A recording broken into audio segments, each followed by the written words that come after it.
Welcome back, everybody. Well, I was looking through some of my oldest reaction videos, and the very first reaction video I ever did to the fantastic channel Oversimplified that I know many of us are fans of was their video on the First World War. That was in December of 2020. It was when I was still down in my basement. It was the very first weeks of doing reaction videos. And to be honest with you, as I watched it, a little bit of cringe.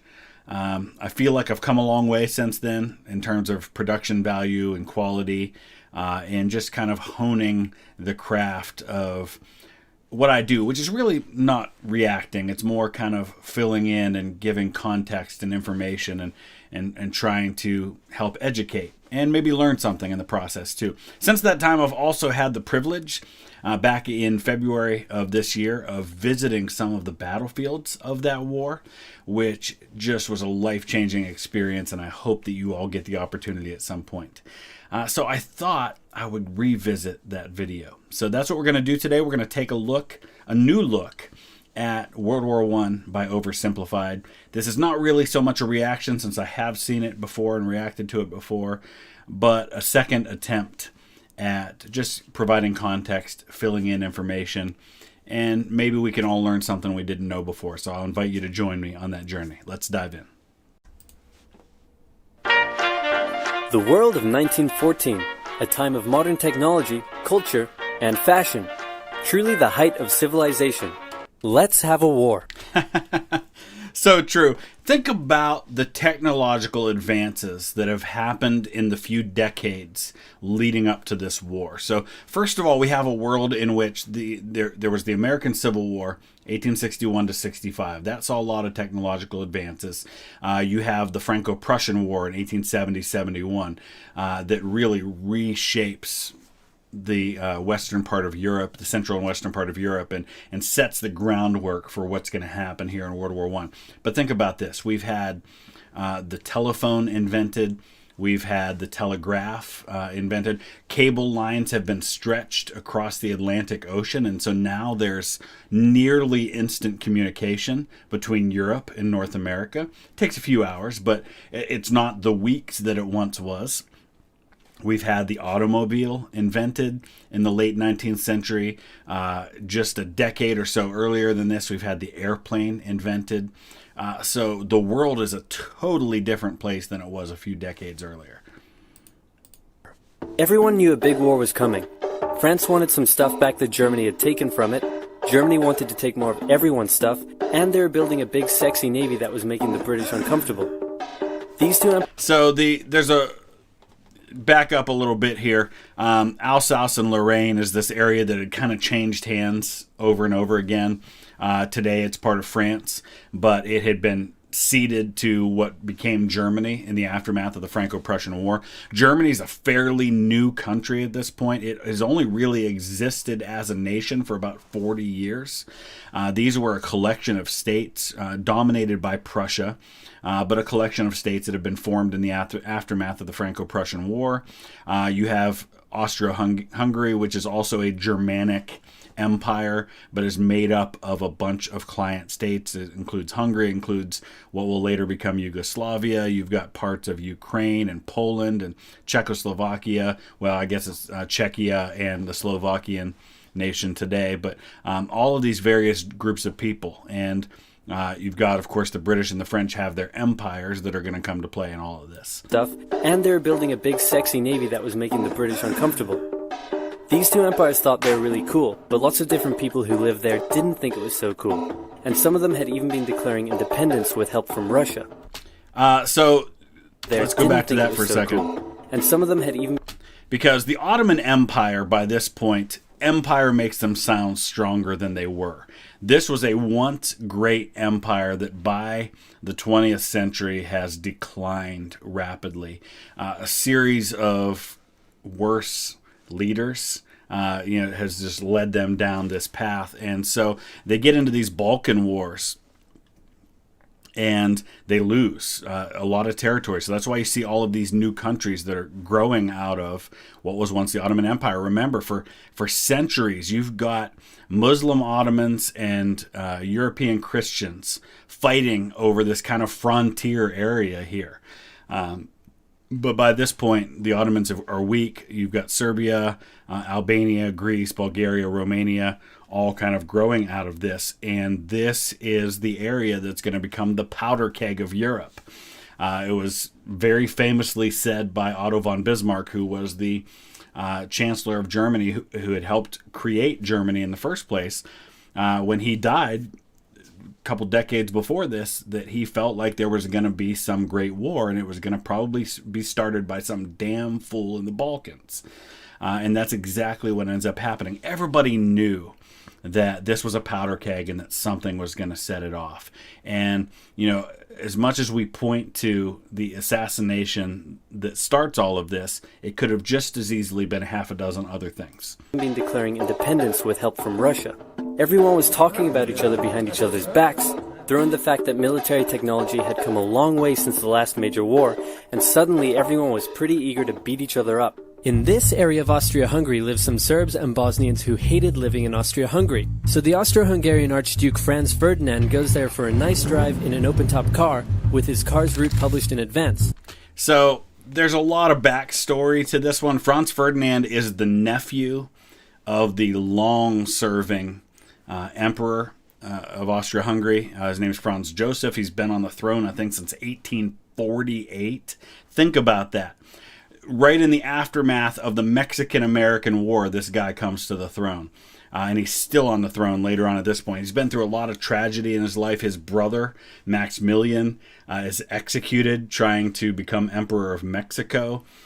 His son and heir takes his own life. And so now it's his nephew, Franz Ferdinand. Well, Franz Ferdinand falls in love with this woman, Sophie, who is far beneath him in social status, to the point where in marrying her, he basically has to sign away all rights to their children coming to the throne later on. And so his children are barred from the succession because of this marriage.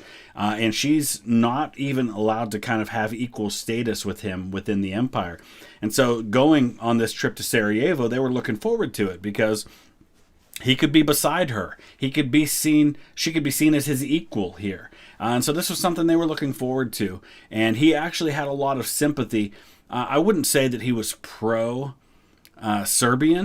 but he was a lot more pro-Serbian than a lot of the people in the government were. And that's one of the tragedies of all this, is that in 1916, Franz Joseph will die. And so Franz Ferdinand would have come to the throne of Austria-Hungary and probably would have given them a lot of what they wanted there in Serbia, had they not resorted to this act of violence. And that went just about as well as you'd expect. Some assassins were waiting for him along the way and threw bombs at his car, but they missed and blew up some officers behind him instead. So the Archduke goes into hiding, leaves Sarajevo, and the whole war never happens.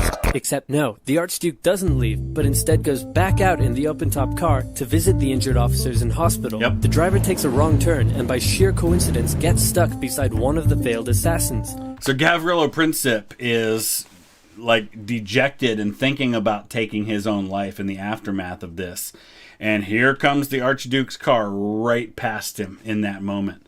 And he sees his opportunity, he pulls out his gun, he fires 2 shots, kills Sophie, the Archduke's wife, and mortally wounds Franz Ferdinand, who will die very soon after. And his last words were to his wife saying, no, Sophie, you have to live for our children.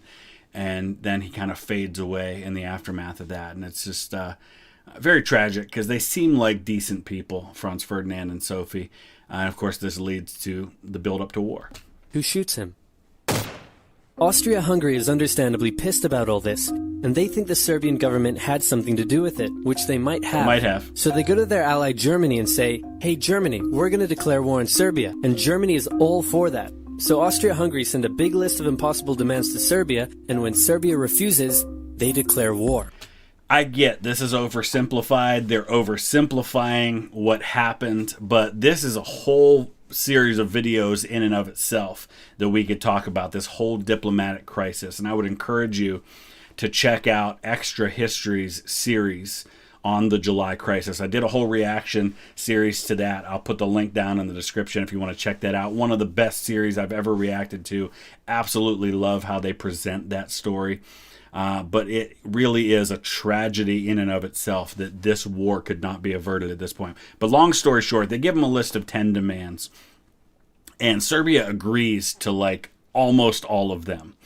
The one they're not willing to give into is that Austria-Hungary wants to be able to basically come in and have a say-so over the court system and over how they bring these people to justice that may have been involved in. And Serbia says no to that one thing. And honestly, Germany, who had kind of backed Austria-Hungary, as they said here, Germany's the big brother here, right? They are the power in Europe. They are the most powerful. They're probably the most powerful army in the world at this point. Obviously, Russia's got much more manpower that they can bring to bear, but Germany's got the technology, they've got the training, they've got the number one army in the world. And so without their backing, Austria-Hungary's not doing anything. Well, unfortunately, the German emperor at this point, Kaiser Wilhelm II, is basically kind of like out of the picture. He's kind of on vacation, not really staying connected. And as far as he was concerned, what Serbia was willing to give into removed all pretext for there being a war. But this didn't really get communicated effectively, and there's kind of a breakdown, and like I said, it's a whole story in and of itself. Austria-Hungary and Germany are friends, and Serbia is protected by Russia, who's friends with France, so they'll declare war on each other. Montenegro joins in too. France and Britain also have... Montenegro joins in too. And honestly, even with things right here, Germany can handle this, right? It's only when you get Britain and Italy and eventually the United States in on it that it's just too much for Germany to handle. But if it's just Russia and France, Germany can probably handle that. It's complicated though, and again, it's about mobilization and all of these things, and of course, so they'll declare war on each other. Montenegro joins in too. France and Britain also have a kind of alliance. So when France says, "Hey Britain, you got my back," Britain is like, maybe. Yeah, so it is complicated as far as Britain goes, because Britain is not quite treaty bound the same way that France and Russia are to each other. Britain really has no obligation to come into the war to defend France. They do feel differently when it comes to Belgium, however, and that's going to become the issue here. Maybe. And then they decide to stay out of it, which is great for Germany because Germany has a plan. They know that Russia is so big and clumsy that it will take them a while to get ready for war. So with this guy in charge, Germany will send all its troops into France at lightning speed while Russia's getting ready, defeat France, then move all the troops to Russia and defeat Russia, and then we all speak German and eat Pfefferpottast every day. Just one problem. France has loads of forts and defenses along its German border, and Germany can't waste any time fighting them, so Germany decides to go around them, through Belgium. So yeah, the Schlieffen Plan was developed like 10 years or so earlier than this. And so this gives you a sense of how the thought process has been with all of this. There's been this balance of power, France, Germany, Russia, kind of the big three on the continent.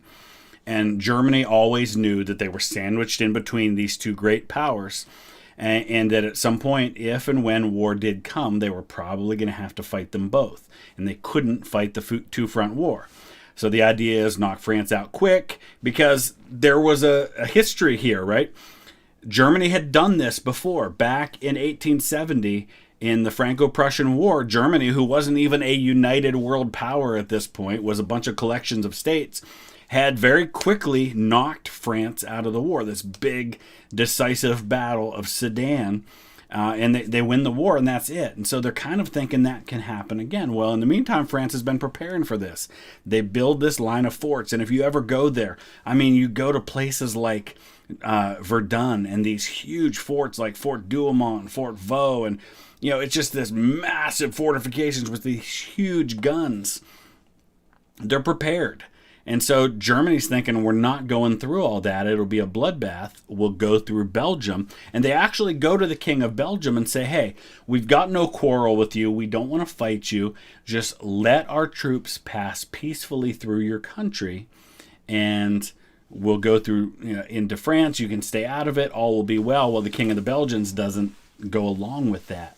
And they slow Germany down just long enough to throw the whole plan off. That and Russia mobilizes much faster than they expect. And, of course, this brings the British into the war. Belgium is neutral, but Germany wants to march 750,000 troops through it to get around France's defenses. They're hoping Belgium will just kind of sit down and shut up, but they don't. They fight back. And they're pretty good too, so they slow the Germans down. Liège is huge, and I'm going to be going to Liège here in November. Excited about that. Liège is huge because it not only slows them down, they had a timetable for how quickly they were supposed to get through all of this, but it also bottles up.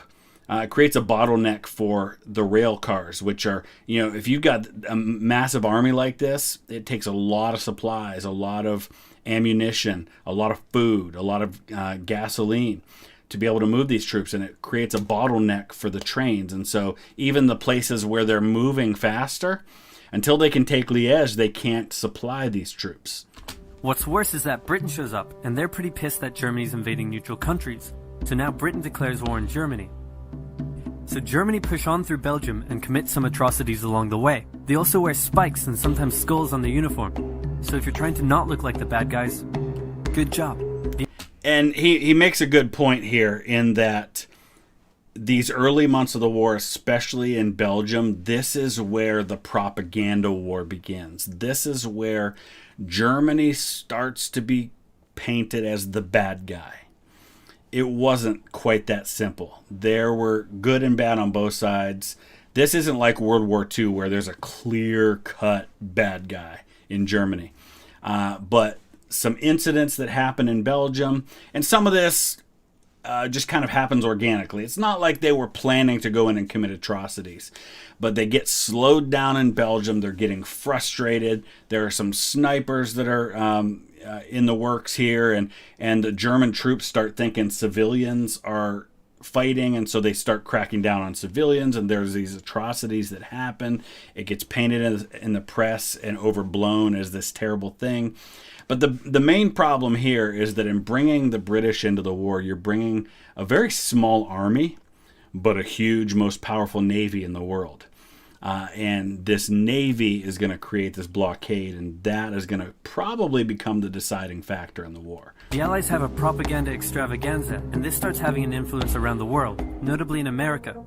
The US President Woodrow Wilson sees himself as a bit of a Jesus figure, and spends most of the war trying to get everyone to just hug it out. Yep. But there's also a large population of ethnic Germans living in the United States. In fact, at this time in the United States, in terms of how people self-report their background, more people identify as German Americans than any other group of immigrations. And when the war first broke out, they were like, yay, Germany. But now that they're committing atrocities in Belgium, they're less enthusiastic. Yeah, I'll give you a perfect example of that. Right here in the town that I grew up in, there was a Dutch lane. And you think, Dutch, well, what's that got to do with Germany? Well, this part of the world, or this part of America, is heavily populated by people who claim Pennsylvania Dutch descent. Pennsylvania Dutch are actually German, not Dutch. It's a play on the word Deutsch for Deutschland. Pennsylvania Deutsch became Pennsylvania Dutch. So they're actually Germans. And so Dutch Lane was actually named for German immigrants. And so they changed it to Liberty Street. Let's play Spot the French Soldier. Did you see him? Easy, right? He's wearing a bright blue uniform with red trousers. And do you know who else spotted him easily too? The Germans. So when the French were slowly marching in columns through the countryside, the Germans easily tore them to shreds with their giant guns. All the nations involved in this war went in with an old-school war mentality. Yeah, so there's something called the cult of the offensive, which was the prevalent military strategy of the day, and that basically was attacking is always better. And if you are defending, counterattack as soon as possible. It's always better to attack. They felt that attackers had all the advantages. But this was based on a time when there weren't machine guns, and there weren't huge artillery pieces, and there weren't planes, and all of this stuff that made attacking a disaster. Because now when you attack, you got a couple of machine guns on the defensive side in some trenches, and you just mow down massive amounts of men. And so you have these huge human wave attacks because attacking is always better. Well, it's not anymore. And it took them probably half the war to figure that out. And all of them had to update their uniforms and tactics a lot during the Great War. Because this war was going to be like nothing anyone had ever seen before. Russia's ready for war, and way earlier than expected. Hey, Austria-Hungary, can you get on top of that? Oh yeah, sure, we've got this. Nope. So Germany has to send some troops back to the east to defend against the Russians. The chief of staff of the Austro-Hungarian army is this guy, and although he is handsome, he turns out not to be the best military strategist. Yeah, like I said, Germany has to keep bailing Huttendorf and the Austro-Hungarians out. Austria-Hungary just kind of throws manpower at problems, but they really don't have a lot of skill or good leadership. And so while Germany's doing really, really well on the Western Front, and it seems as though they're going to break through and they're going to get to Paris, and maybe even though it's slowed down a little bit, the Schlieffen Plan is going to work after all. Right when they are about, it seems, to break through in the Battle of the Marne, they do a couple of things. They make a change in strategy. They move and shift some things around, and that fails. But they also have to ship some troops to the east to help bail out the Austro-Hungarians. And they get stopped short of their goal of reaching Paris. And until 1918, it's about as close as they're ever going to get to getting to Paris. Austria-Hungary constantly ignores Germany's advice, and then comes running back to Germany whenever they get in trouble. Austria-Hungary even gets its ass kicked by tiny Serbia, who repels all their invasion attempts at the start of the war. The Serbians are going to end up suffering as a percentage of population probably about as bad as anybody during the war. But they fight really, really well, and it's only when some other countries get involved later in the war that they finally end up losing. It's better news for Germany in the north, though, where they almost completely wipe out the Russian Second Army. Back on the Western Front, the Germans continue advancing and are in sight of Paris. At this point, anyone would be forgiven for thinking the Germans were going to get that quick victory after all. But then things start to go wrong. The French commander-in-chief knew something had to be done, and he ordered his armies to stop retreating. In the resulting battle, a gap opened up in the German lines. If a gap opens up, the enemy can use it to flank you from the side and behind, so the German armies have to retreat. Battle of the Marne, probably one of the most important battles in world history. And there'll be future battles of the Marne as well. And once again, in 1918, when the Germans are on the offensive, there's going to be another big stand at the Marne. But this is the turning point of the war, really, if you think about it. This is the moment Germany was closest to maybe getting a quick victory. And this is now when they're going to all start to settle in for trench warfare. Up until this point, it's been kind of a mobile war. It's not the World War I that we think of in our minds. That hasn't started to evolve yet. The Allies launch a counterattack, so the Germans dig into defensive positions. The Allies do the same. Then both sides move north, trying to outflank each other along the way. When they reach the sea, they're in a stalemate with trench systems running the whole way from the coast to Switzerland, the beginning of trench warfare on the Western Front. Here's how trench warfare works. Two opposing lines of trenches with no man's land in between. One side would pummel the other with hundreds of thousands of artillery shells, sometimes for days at a time. Yep. This had a huge psychological effect on the soldiers, leaving many shell-shocked. You have to understand, it wasn't... I think when we imagine artillery bombardment, we think boom, boom, boom, stuff like that. It was described as drum roll artillery. The artillery was more like boom, boom, boom, boom, boom, boom, boom, boom, boom, boom, boom, boom, boom, for hours like that. Set aside the physical issues with this.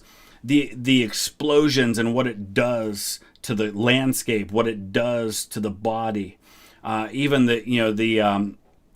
just the concussion from those and what that does to your body, what it would do to your ears and things like that. Think about the psychological impact of that kind of bombardment. Just, being under that fire for 5 minutes would be devastating. Being under that fire for weeks, boom, boom, boom, boom, boom, boom, boom, boom, boom, boom, boom, incessantly. At a time when people didn't understand psychological effects of warfare, they would label you as a coward. They would try to come up with all these reasons why there was something wrong with you. They would execute guys who wouldn't stay on the front lines.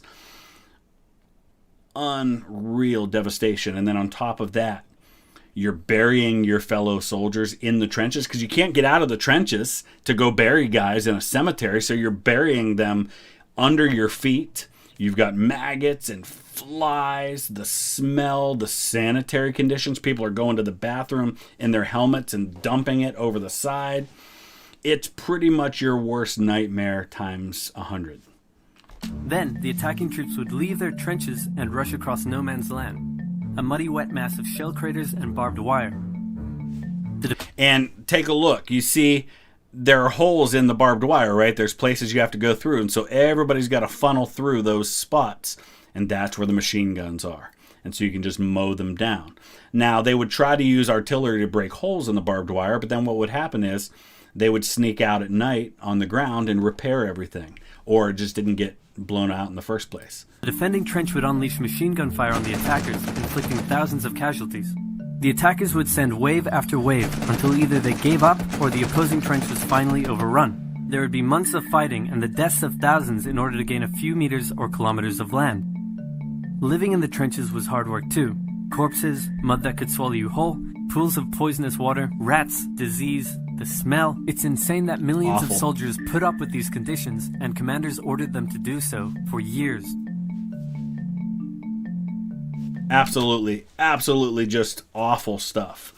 That's part one. We're just getting into this. I know I talked a lot, guys, but I have a lot to say about this stuff. Well, thank you guys so much for joining me for that oversimplified video. If you'd like to see more about the Great War, I'm going to throw up some links to some other videos that I've done, including some original content where you can see firsthand the battlefields of the Western Front. Thanks for watching. Welcome back, everybody, to part 2 of our look at Oversimplified, our new look at Oversimplified's World War I. If you didn't see part 1, there's a link in the description that'll take you to the first episode. Also, I want to invite you to check out some of the other things that we have going on. There are links in the description to my podcast. A new episode of the podcast should be coming out today. It's on the private lives, the tragic private lives of some of the American presidents. So check that out on whatever podcast server that you use, as well as check out some of my other channels, VTH Gaming, as well as VTH Originals and VTH Extra. Actually, a new video just went up on Originals today that you'll only find there. It is not on this channel as well. It's a clip that I shot telling the story of an 18-year-old German soldier who died saving the lives of a couple of Dutch kids, and is, I think, one of the only soldiers from the Wehrmacht that has a statue to him, certainly that has a statue to him in one of the occupied countries. So pretty special thing there. So check that out. That's on VTH Originals. Let's go ahead and dive into part 2. With both sides stuck in a hard stalemate, they knew this war wasn't going to be about taking territory, but about simply wearing each other down. Yep. The Allies had plenty of men to expend from its overseas dominions. And the British also started a naval blockade, so Germany couldn't import stuff, like food. Neither side really wanted a long, grueling war, though, so they both thought of ways to break the deadlock on the Western Front. So, yeah, it's important to note that this was not a European conflict only. Even before the United States got involved. You go over there today and you walk through, on the Western Front, you walk through the cemeteries, the Commonwealth War Graves Commission cemeteries, and you're going to see men from South Africa and Australia and New Zealand and from India. You're going to see in the French cemeteries, you're going to be seeing men from Africa there, like places like Algeria, for example. There are even Russians buried on the Western Front. I actually visited one of those cemeteries, the Russian war cemetery that is over in the Meuse-Argonne area. Actually, I think it's in Champagne. But this is a world war that just happens to have most of the fighting taking place in Europe. But there's fighting taking place in Africa. There's fighting taking place in the Middle East. It's a world conflict. That's why we call it that. Idea number 1, new frontiers. When the war first broke out, Australia was quick to take German New Guinea. The Allies also quickly jumped on Germany's colonies in Africa, and particularly in German East Africa, locals were enlisted as soldiers and carriers by both sides, leading to a tragic loss of life for the native Africans. So yeah, it's important to remember the time in which we are talking now. By this point, most of Africa has been colonized by Europe, and so Europe, while it was gobbling up places in the South Pacific, it was also gobbling up places in Africa. They're going after the raw materials, the resources that are found there, and exploiting the people of Africa to do it. Some new combatants entered the war as well. The Allies' new friends were Italy and Japan. Japan was busy building itself an empire, so it was more than happy to take away German islands and colonies in East Asia. You see a lot of this happening in World War I. This is not a strongly ideological conflict. This is much more practical than that. This is about making gains for your country at this point. I'm not saying there weren't ideological factors in the start of the war. Things like, for example, Russia wanting to back up Serbia, which is a fellow Slavic nation, things like that. But Italy, for example, there were some territory that they wanted, that they felt belonged to them from the Austro-Hungarian Empire. And I think if the Austro-Hungarians had said, we'll give it up to you, Italy either sits it out altogether or maybe even joins in on the side of the Central Powers, which they had kind of been allied with before the war.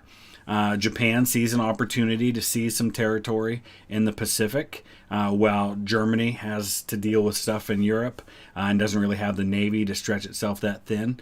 So you start to see these other countries get involved for these reasons. Italy actually had an alliance with Germany and Austria-Hungary before the war, but after some tense relations, and then the Allies promising to give them some of Austria-Hungary's stuff, they switched sides.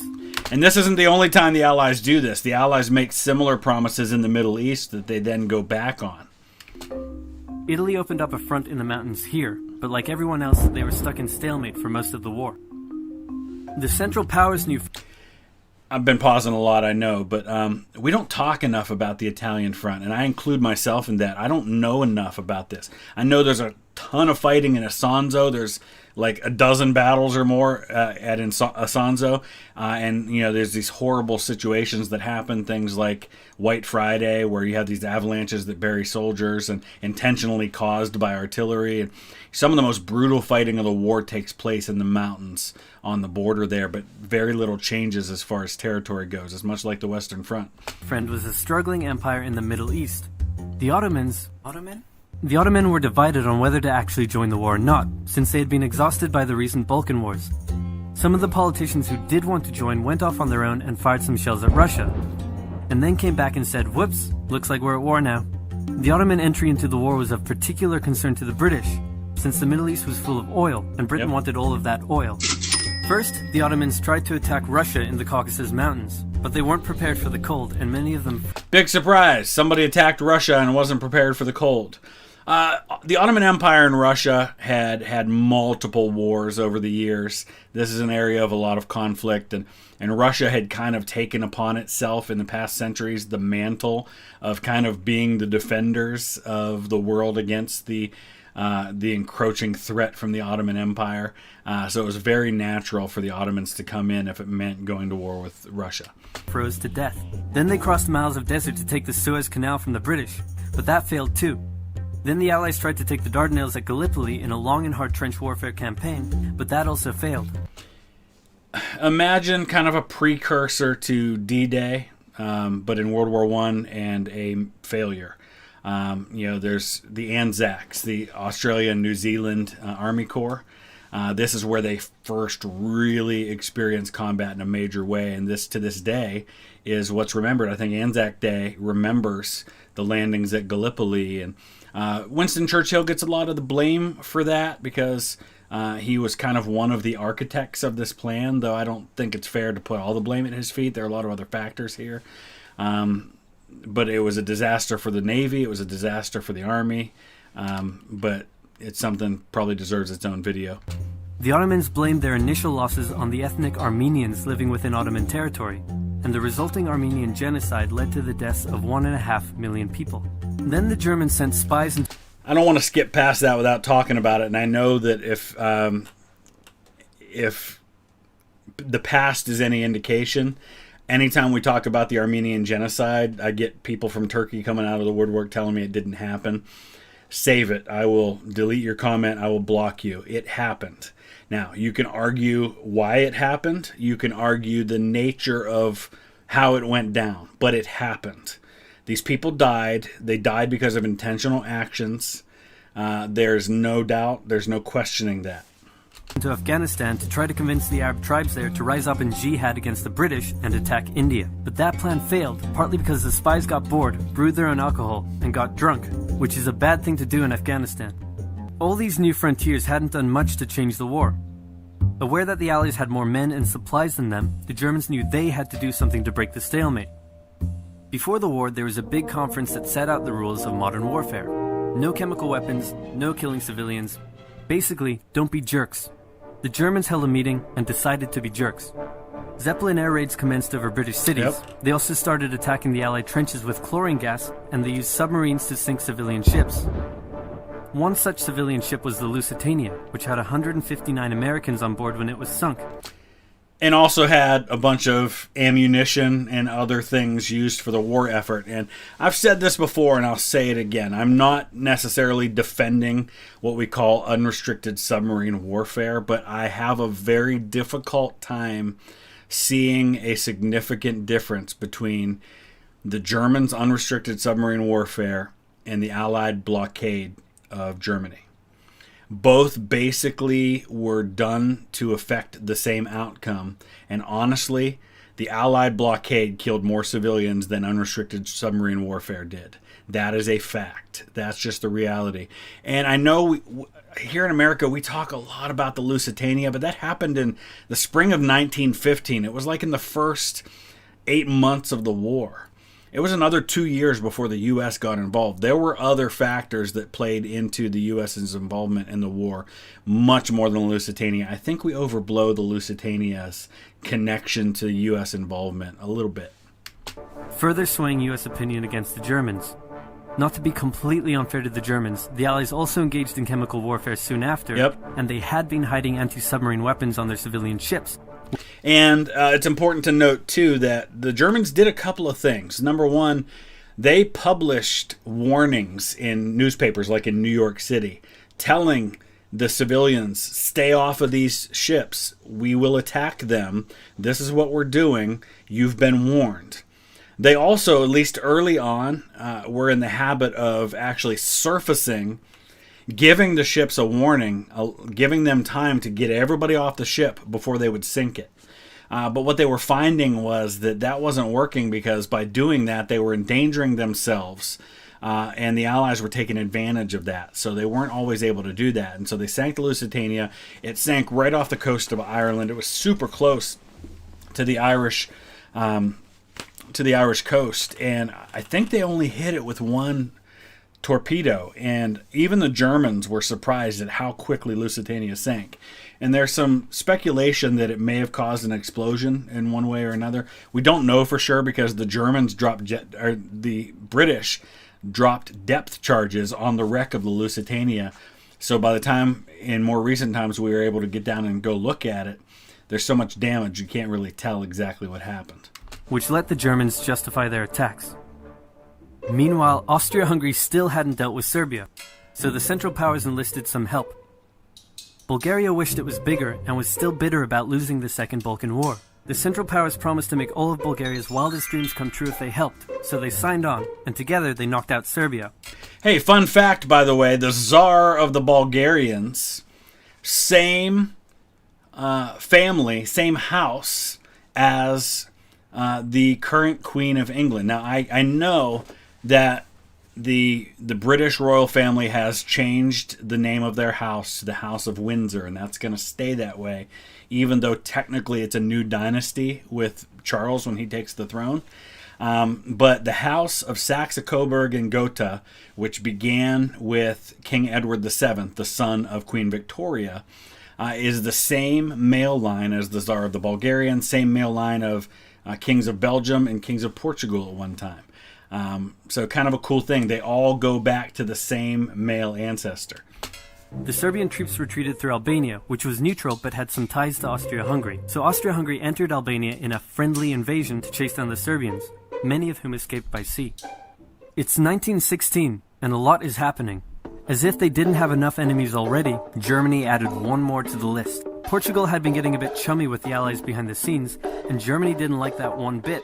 Around the same time, the only sea battle of the war happened. Both sides had a new powerful class of battleships called dreadnoughts, but they were so expensive to build that neither side wanted to risk losing them in a battle, so they kept them in port, except for one time when they had a big fight and a bunch of them got damaged, so they didn't try that again. And among the people who fought at the Battle of Jutland, who was on board of one of those ships, was the future King George VI, Prince Albert, as he was then known. So kind of cool to think about. But yeah, Battle of Jutland, huge naval battle. And really, if you think about it, how many times in history, at least in the battleship era, did we get these major surface battles where the ships were in using guns on each other like that? We had small scale ones where you have things like the Hood and the Bismarck and stuff like that. But you don't get a lot of these massive naval battles in the dreadnought and battleship era. The UK started conscripting men to the army, so they had plenty of reserves, which is just as well because the Western Front was about to get brutal. The longest and one of the bloodiest battles of the war started when the Germans launched an attack around the French city of Verdun. The French defended it desperately, leading to hundreds of thousands of casualties. Verdun, I'm going to pause here for just a second because I want to read to you some numbers about the artillery barrage that preceded this battle, which lasted like 300 days. And I also want to let you know that I'm going to put some links in the description to some videos that I shot from the Verdun battlefield and from the Somme, which I tell you what, one of the most powerful places I've ever been in my life. There's a number of things we could say, and I don't want to take a deep dive into Verdun. There's other times for that. This is an overview of the war, but for example, just listen to this. 800,000 casualties at Verdun in 300 days. An estimated 70% of those casualties were caused by artillery. The Germans launched 2 million shells during the opening bombardment, more than in any engagement in history to that point. And the two sides eventually fired between 40 and 60 million shells, artillery shells, over the next 10 months. The barrage is heard 100 miles away. One Frenchman wrote, "I arrived there with 175 men. I left with 34, several half mad, not replying anymore when I spoke to them." I've been to Verdun. I've seen some of these fortifications. They're massive. Some of the shells that were being fired were larger than the largest naval shells in history. I mean, we're talking like 20-inch shells were being fired. And there were 1,200 German guns that fired like 1.5 million shells in the opening day or two bombardment of this along, I don't know, a 20-mile front, something like that. So you can do the math on all of that. If you go to Verdun today, the entire landscape looks like the moon. It's just craters everywhere.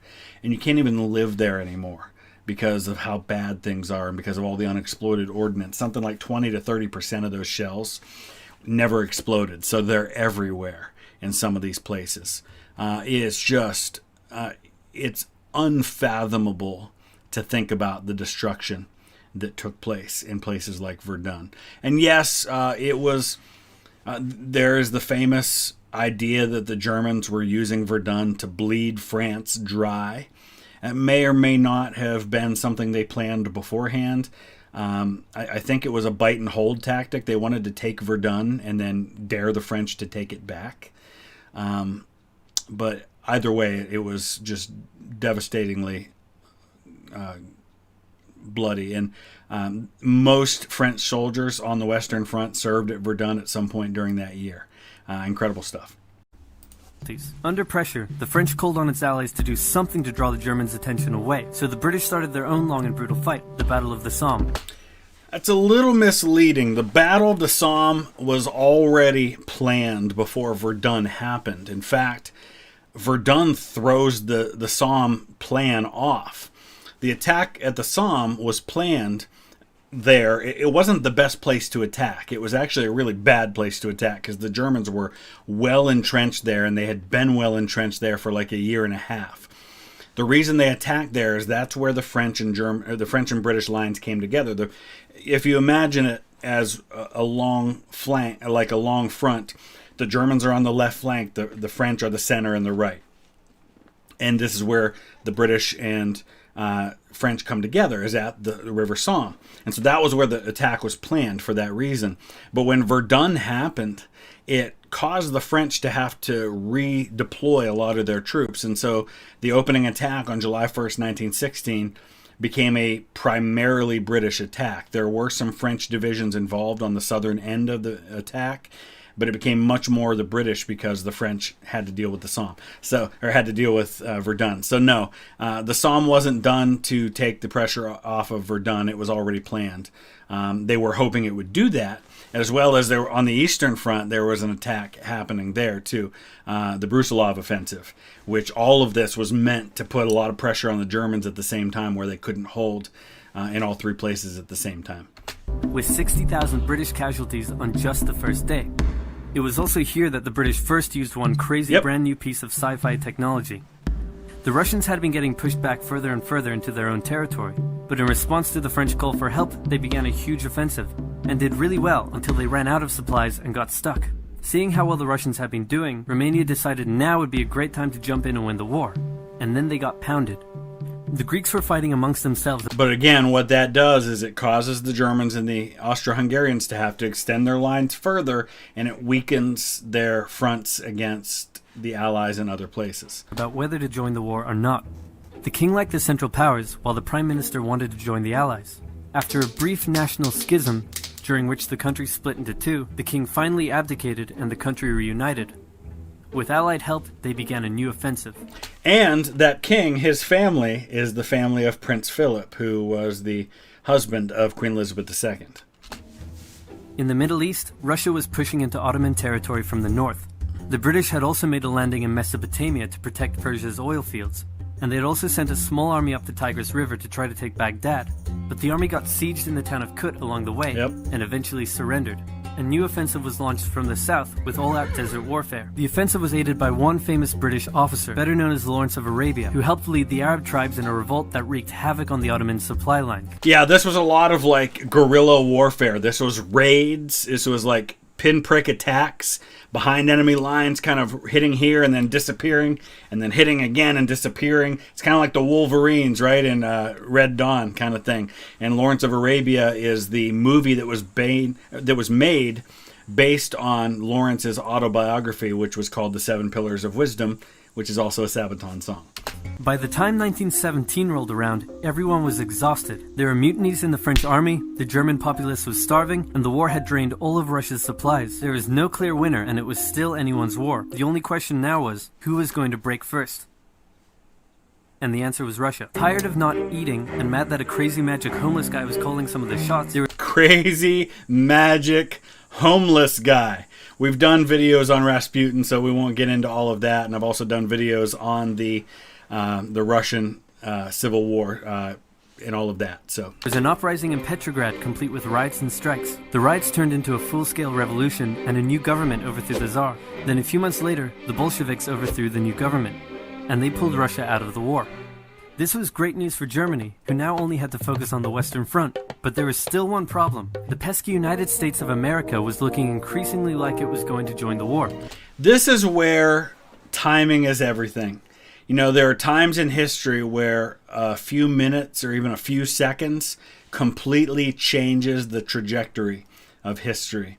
And this is one of those times where even a matter of weeks may have made all the difference. If the Germans had waited to launch their unrestricted submarine warfare until after the Russians completely pulled out of the war and they were able to focus their efforts more on the Western Front, maybe the U.S. doesn't enter the war. If the Germans had waited on sending the Zimmerman telegram and not done that, or just not admitted to it so quickly. This is a time right now where right as Russia's getting out of the war, the Germans are ramping up activity that draws the Americans into it. And if they had waited just a little bit longer, maybe things are different. America had been selling supplies to the Allies throughout the war and was getting super rich off the back of it, meaning it was in fantastic shape and was dangerous to the Germans. It's also important to point this out because the idea that the United States was neutral throughout this war to this point is ridiculous. Were they involved militarily? No. But economically, not even a tiny bit neutral. Heavily supporting the Allies, much like they do in World War II with Lend-Lease and things like that, where they're supporting financially the Allies and supporting them with materials, even though they're not militarily involved. So Germany sent a telegram to Mexico saying, wouldn't it be crazy cool if you guys attacked America? But the British intercepted the message, showed it to the Americans, and that was the final straw. So how did the British intercept the message? Well, early in the war, the British had cut German communication with North America, the underground cables. And so the Germans were they had kind of piggybacked on the British communication lines to send their diplomatic messages to places like Mexico. And they used one of those lines, which were being tapped by the British. And so the British intercepted the message and they showed it to the Americans. And, the Germans could have said, no, we didn't send that message. The British are making this up. And it might have bought them some time, but they came right out and said, yeah, we did it. It's true. And you have to remember, what is this? This is a time when Mexico's just gone through a civil war. 70 years earlier, a bunch of this territory here in what is now the southwestern United States had been taken from Mexico in the aftermath of the Mexican-American War. So this is recent history for the Mexicans. The Germans are saying, hey, wouldn't you like to get your stuff back that the Americans took 70 years ago? We got a plan for how you can. So it's a reasonable thing for the Germans to have done under the circumstances. They just didn't do a very good job of carrying it out. American troops began shipping out to Europe. This was terrible news for Germany, and they knew their only hope now was to force France and the UK to surrender before the fresh American troops arrived. It was now or never, so they started one final attack. They converged their troops and hit hard at the Somme and pushed the Allies back. So this is called, it's often called the Kaiserschlacht offensive or the Spring offensive. And the plan was, it's actually, I think, 4 different offensives. But the idea was get in between the British and the French, force the British to surrender or pull their troops back across the channel, and force the French into a negotiated peace. That was the plan. And the Americans are starting to arrive in small numbers, but it's really not until the spring of 1918, or really the summer of 1918, that the Americans are there in any numbers to be able to help out. Really, kind of one of the first places they heavily get involved is on the tail end of the Kaiserschlacht at places like Belleau Wood. They hit a second time further north, then again and again. With each hit, the Germans were spending more and more resources, while the Allies were getting better and better at repelling their attacks. By the 5th punch, the Allies held the line and even pushed back. With American troops now arriving in larger numbers, the Allies launched a counterattack, and that was it. The Central Powers were being pushed back on all fronts. Bulgaria collapsed first, followed by the Ottoman Empire, then Austria-Hungary, and finally on November 11th, 1918, at 11 o'clock, Germany surrendered. At the peace treaty, Germany was forced to reduce its military, accept war guilt, and pay the bill for the war. So, kind of a sad footnote to all of this, and I have a video that I recorded. I haven't put it up yet. I recorded it from the place where the last soldier of the war was killed. He was an American soldier who was killed knowing that the war was about to end in a couple of minutes. And he basically charged into a German machine gun position on purpose and was killed. But there were thousands of deaths that took place after the armistice was signed, but before it took effect. The Germans wanted it to take effect immediately. The Allies actually were the ones who said, no, we want it to wait until 11 o'clock on November 11th, and then they took every minute they could until then to try and get further gains, and they cost the lives of thousands more soldiers that didn't need to die, all because they wanted to take some more territory before the war stopped. After indescribable suffering and millions dead, the world learnt its lesson and never had such an awful war again. For about 20 years. Yeah. And right on the tail end of that, too, you have the outbreak of Spanish flu. Even though it didn't come from Spain, the first confirmed outbreak is in the United States, and probably carried over by American soldiers coming to the front. And that'll kill even more people than... I think the estimates for the dead, both military and civilian, in World War I are like 17 to 22 million. And the Spanish flu is anywhere from like 20 to 100 million. So all of that and then doubled or more in the aftermath of the war because of the flu. So awful stuff. I don't mean Oversimplified was fantastic, but what happened? Let me know your thoughts. Use the comment section below. Please check out some of the links that I mentioned that are down in the description, but also a couple that I'll throw up here on the screen for you to check out as well. Thanks for watching. We'll see you again soon. Welcome back, everybody, to another reaction video, and today we're going to dive back into Oversimplified. Today we're going to be taking a look at part 1 of Oversimplified's Hitler. Obviously a controversial topic. I think I've even read somewhere that in some countries you can't even watch this video, but it's a part of history. It's an important part of history. And you know, my wife is getting her master's degree right now in school counseling, so she's taking a lot of psychology courses, and we've been having a lot of conversations as we watch different TV shows and things like that, just analyzing the psyche behind people and trying to understand why people end up the way that they do. Things like their upbringing, their personality, their experiences. And that's Hitler's story. His story is about how he grew up and how the things that happened to him as a child, as a teenager, as a young adult, were a part of what turned him into the person that he was. Now, those are not to be blamed. He made his choices. A lot of people have the exact same experiences as him, or far worse, and don't end up dictators who kill millions of people and plunge the entire world into war. But they do help us understand. So that's what we're going to be looking at today. A couple of things before we get started. As always, the link is in the description to the original content creator. Please make sure and give them a like and a subscribe. If you haven't already done so, and you can tell if that subscribe button's still red here on my channel, turn it gray. Hit that subscribe button, turn on the notifications so you never miss another video. I am headed to the Fredericksburg, Spotsylvania, Wilderness, and Chancellorsville battlefields this week. Going to be shooting a ton of video over the next couple of days that'll be showing up on the channel. I'll also be taking a lot of pictures, and I've created an Instagram account for Vlogging Through History. The link's in the description. If you want to follow along, you'll see all the pictures as I'm visiting the battlefields. Nothing there yet, but there will be in the next couple of days. So make sure you do that. Leave a comment. You know, as a reactor, I get a lot of comments from people saying, oh, you know, you actually add things to what you're saying rather than just saying, oh, wow, or that's amazing. And that's my point. I want this to be a starting point for us to have a discussion about the topics. So when I react to a video, it's an opportunity for us to discuss. And I've learned some things. Hopefully you've learned some things from me. Hopefully we all learn from the videos. But let's go ahead and dive into this one. Look at this baby. So gentle. So innocent. You'd think this child would grow up to become a good man. An honest man. Well, think again. Hitler was born Adolphus Hitler in 1889 in a small town in Austria-Hungary. His father, Alois Schicklgruber, was born out of wedlock, but eventually changed his name to that of his stepfather, becoming Alois Hitler.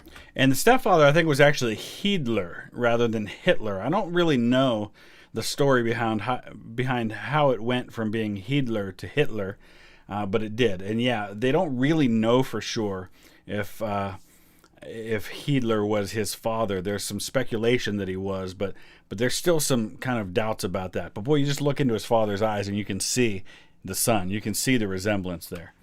Alois was a mid-level Austrian customs officer, not really rolling in cash, but certainly rolling in women.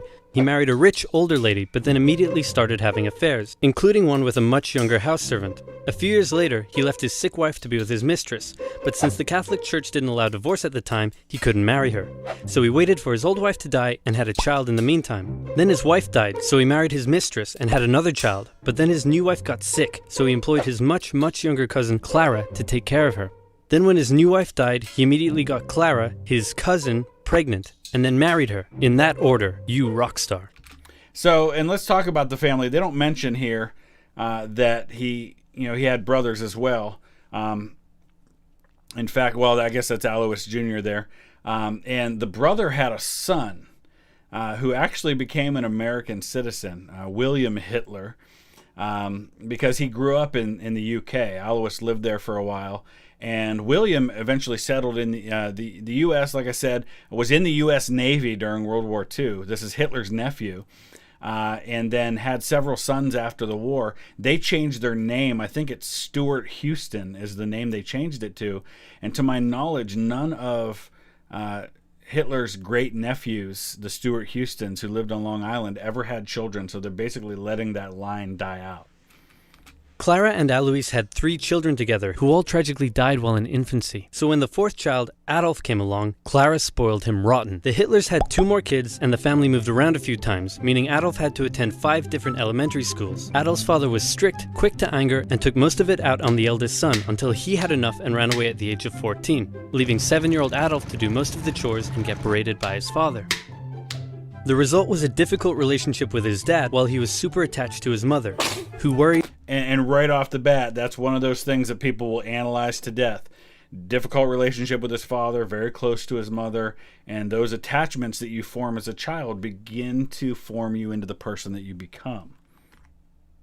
The result was a difficult relationship with his dad while he was super attached to his mother, who worried over him and his health excessively. Hitler did well in school at first. His grades were good and his teachers praised him. He was popular with the other kids and enjoyed gathering them together to play war games. He also loved reading and particularly liked stories about cowboys and Indians. As he grew older though, he started to get into trouble.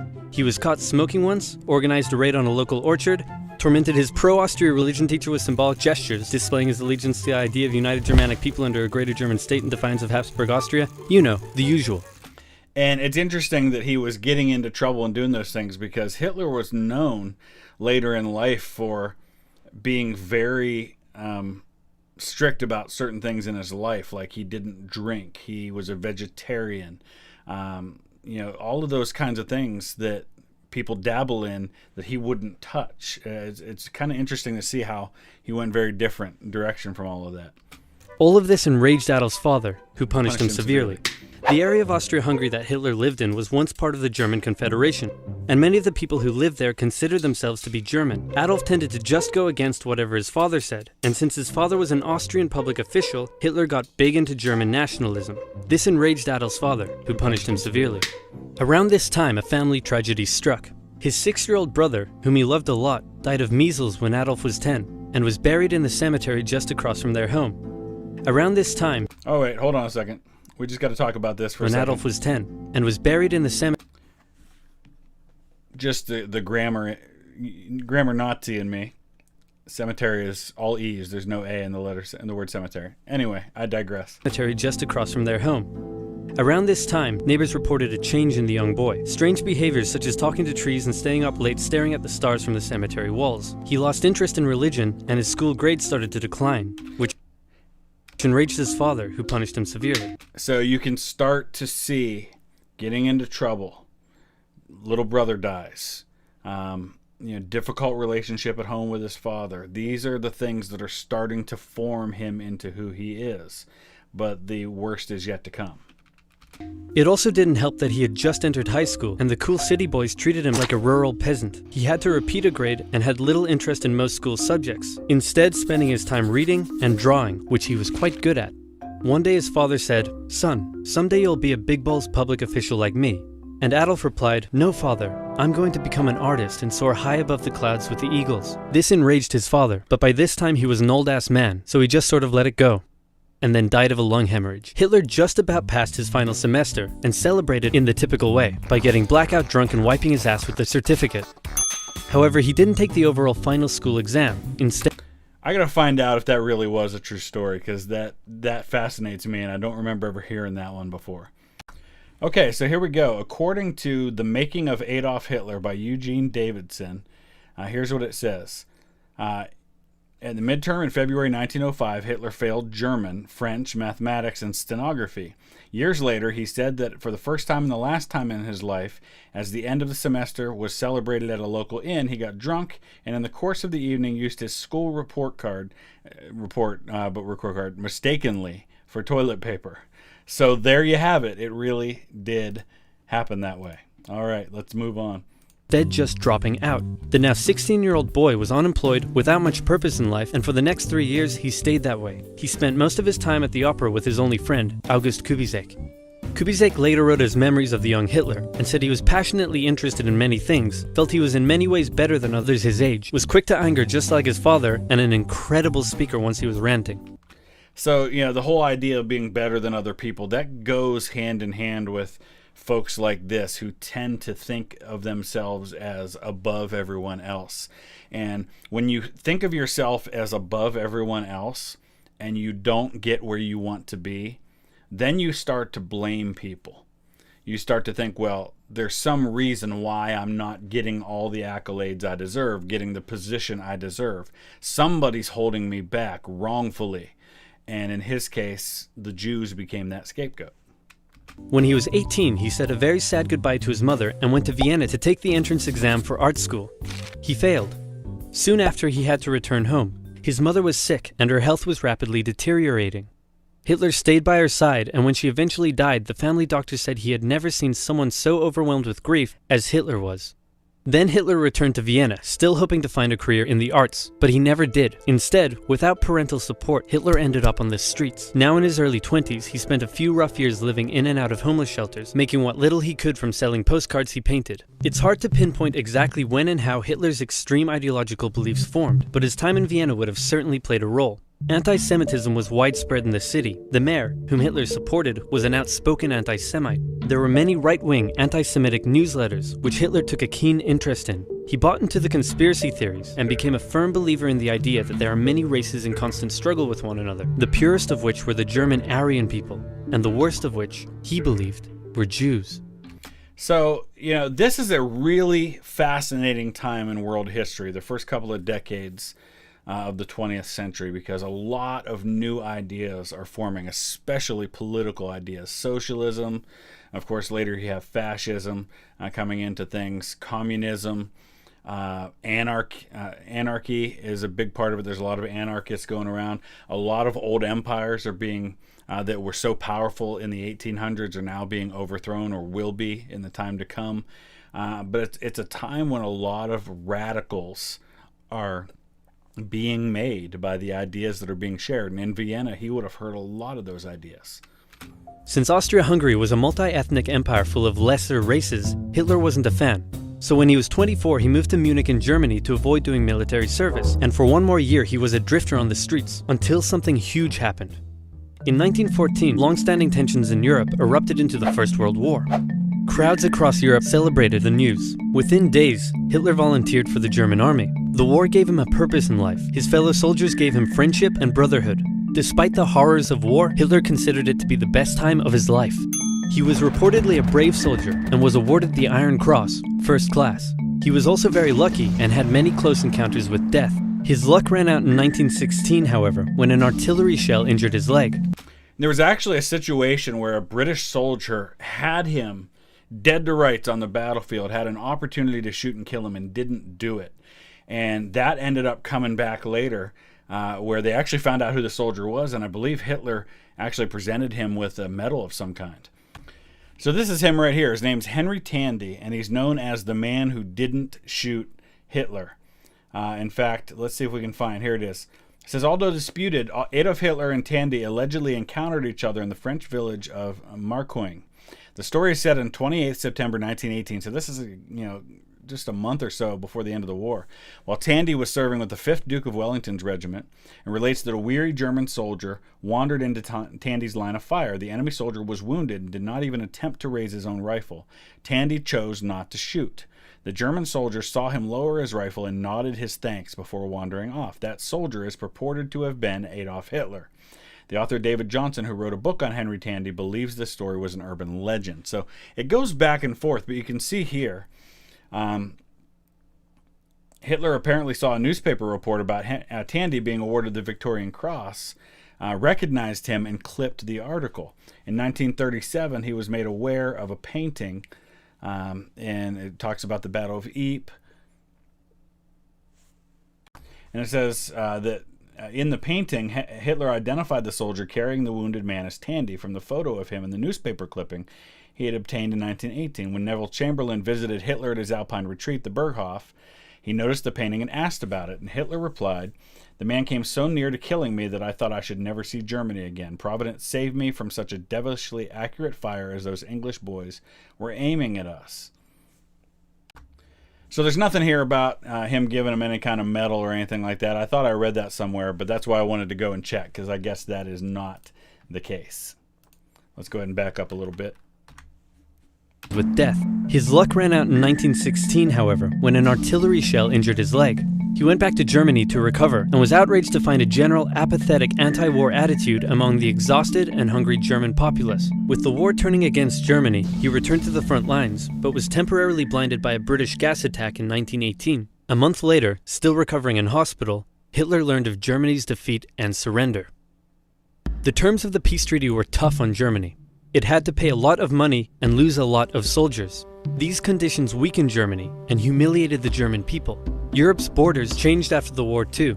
New countries were formed out of Russia's lost territory, Austria-Hungary was dissolved, and there was one big new country splitting Germany into two. Hitler, seeing the country he loved humiliated like this, said that hatred grew in him for those responsible, by which he meant communists and Jews, who he believed had stabbed Germany in the back by spreading dissent and anti-war propaganda back home. So again, here it is. We're too powerful. We are the master race. There's no way we could have lost if we hadn't been undermined by these communists and these Jews. And yeah, keep in mind, everybody talks about the Jews, but Hitler hated communists every bit as much as he hated Jews. So yeah, these are the people he blamed for this, and these are the people he would continue to blame for this. So I guess that's where we're going to stop right there, but that's a good start for our conversation about all of this. There's a lot more to go, and we'll come back tomorrow with part 2 of Hitler, but I would love to hear your thoughts about all of that. Use the comment section below. Make sure you check out the original video, subscribe to this channel, check out our GoFundMe link, check out our Discord, check out the Instagram, hit that like button. Thanks for watching. We'll see you again tomorrow with the next episode. Welcome back, everybody, to another reaction video. Today we're taking a look at part 2 of Oversimplified's Hitler. Well, holy cow.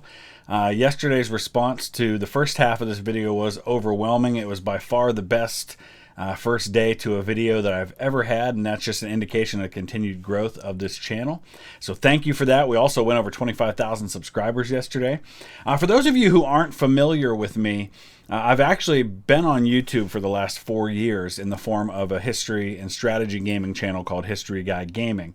It started out as being called History Guy, and the idea was that I was going to do both the historical site videos and gaming content on the same channel. Well, then the plan was to split them into two, with one being History Guy and one being History Guy Gaming. Well, the problem was that right about a month after I started my channel, another person started a channel called The History Guy, and many of you may be familiar with his channel. His is called History Guy, History Deserves to be Remembered. He started his channel just like a month after mine, but his grew a lot more. I started getting a lot of accusations that I was copying off of him, even though my channel was older, so I changed the name to History Guy Gaming on my gaming channel, which I've had for the last 4 years. And this week coming up, we're going to pass the number of subscribers on that channel with this one. So it's a kind of a momentous occasion. But if you are into gaming and strategy gaming in particular, if you want to check that out, I have the link in the description of most videos to take you over to History Guy Gaming. Don't forget to subscribe to this one if you haven't already. Leave a comment and make sure you visit the original channel if you're able to see the original content. I know a lot of you are in countries where you can't see the original video. So let's dive into part 2 of Oversimplified's Hitler. Since Germany's military had to be reduced, Hitler could no longer remain a soldier after the war, but he kept working for the army as an informant.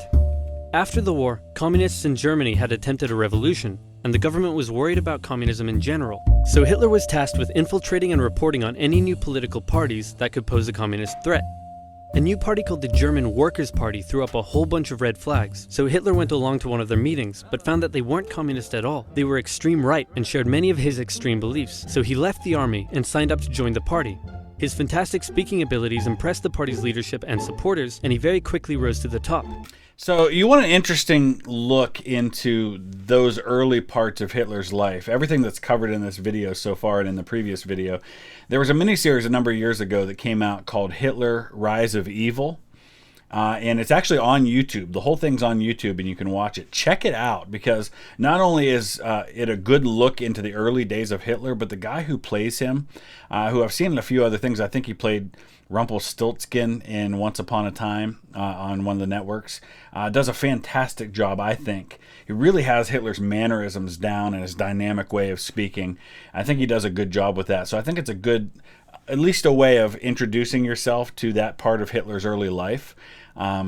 so that you can learn a little bit more about what formed him into who he was, because a lot of it focuses on when he went and infiltrated the German Workers' Party, became one of their speakers, and then eventually kind of took this party over when they became the national, what we call the Nazi Party today. He decided the party needed a makeover, so he renamed it to the National Socialist German Workers' Party, or Nazi for short, and he gave it a new color scheme.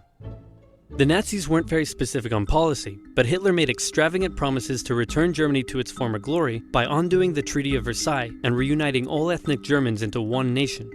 He also said that only pure Aryan people should be allowed to be citizens and that all Jews would lose their citizenship. These ideas were already common in extreme right politics, but what set the Nazis apart was Hitler himself, and they quickly became the leading party on the extreme right.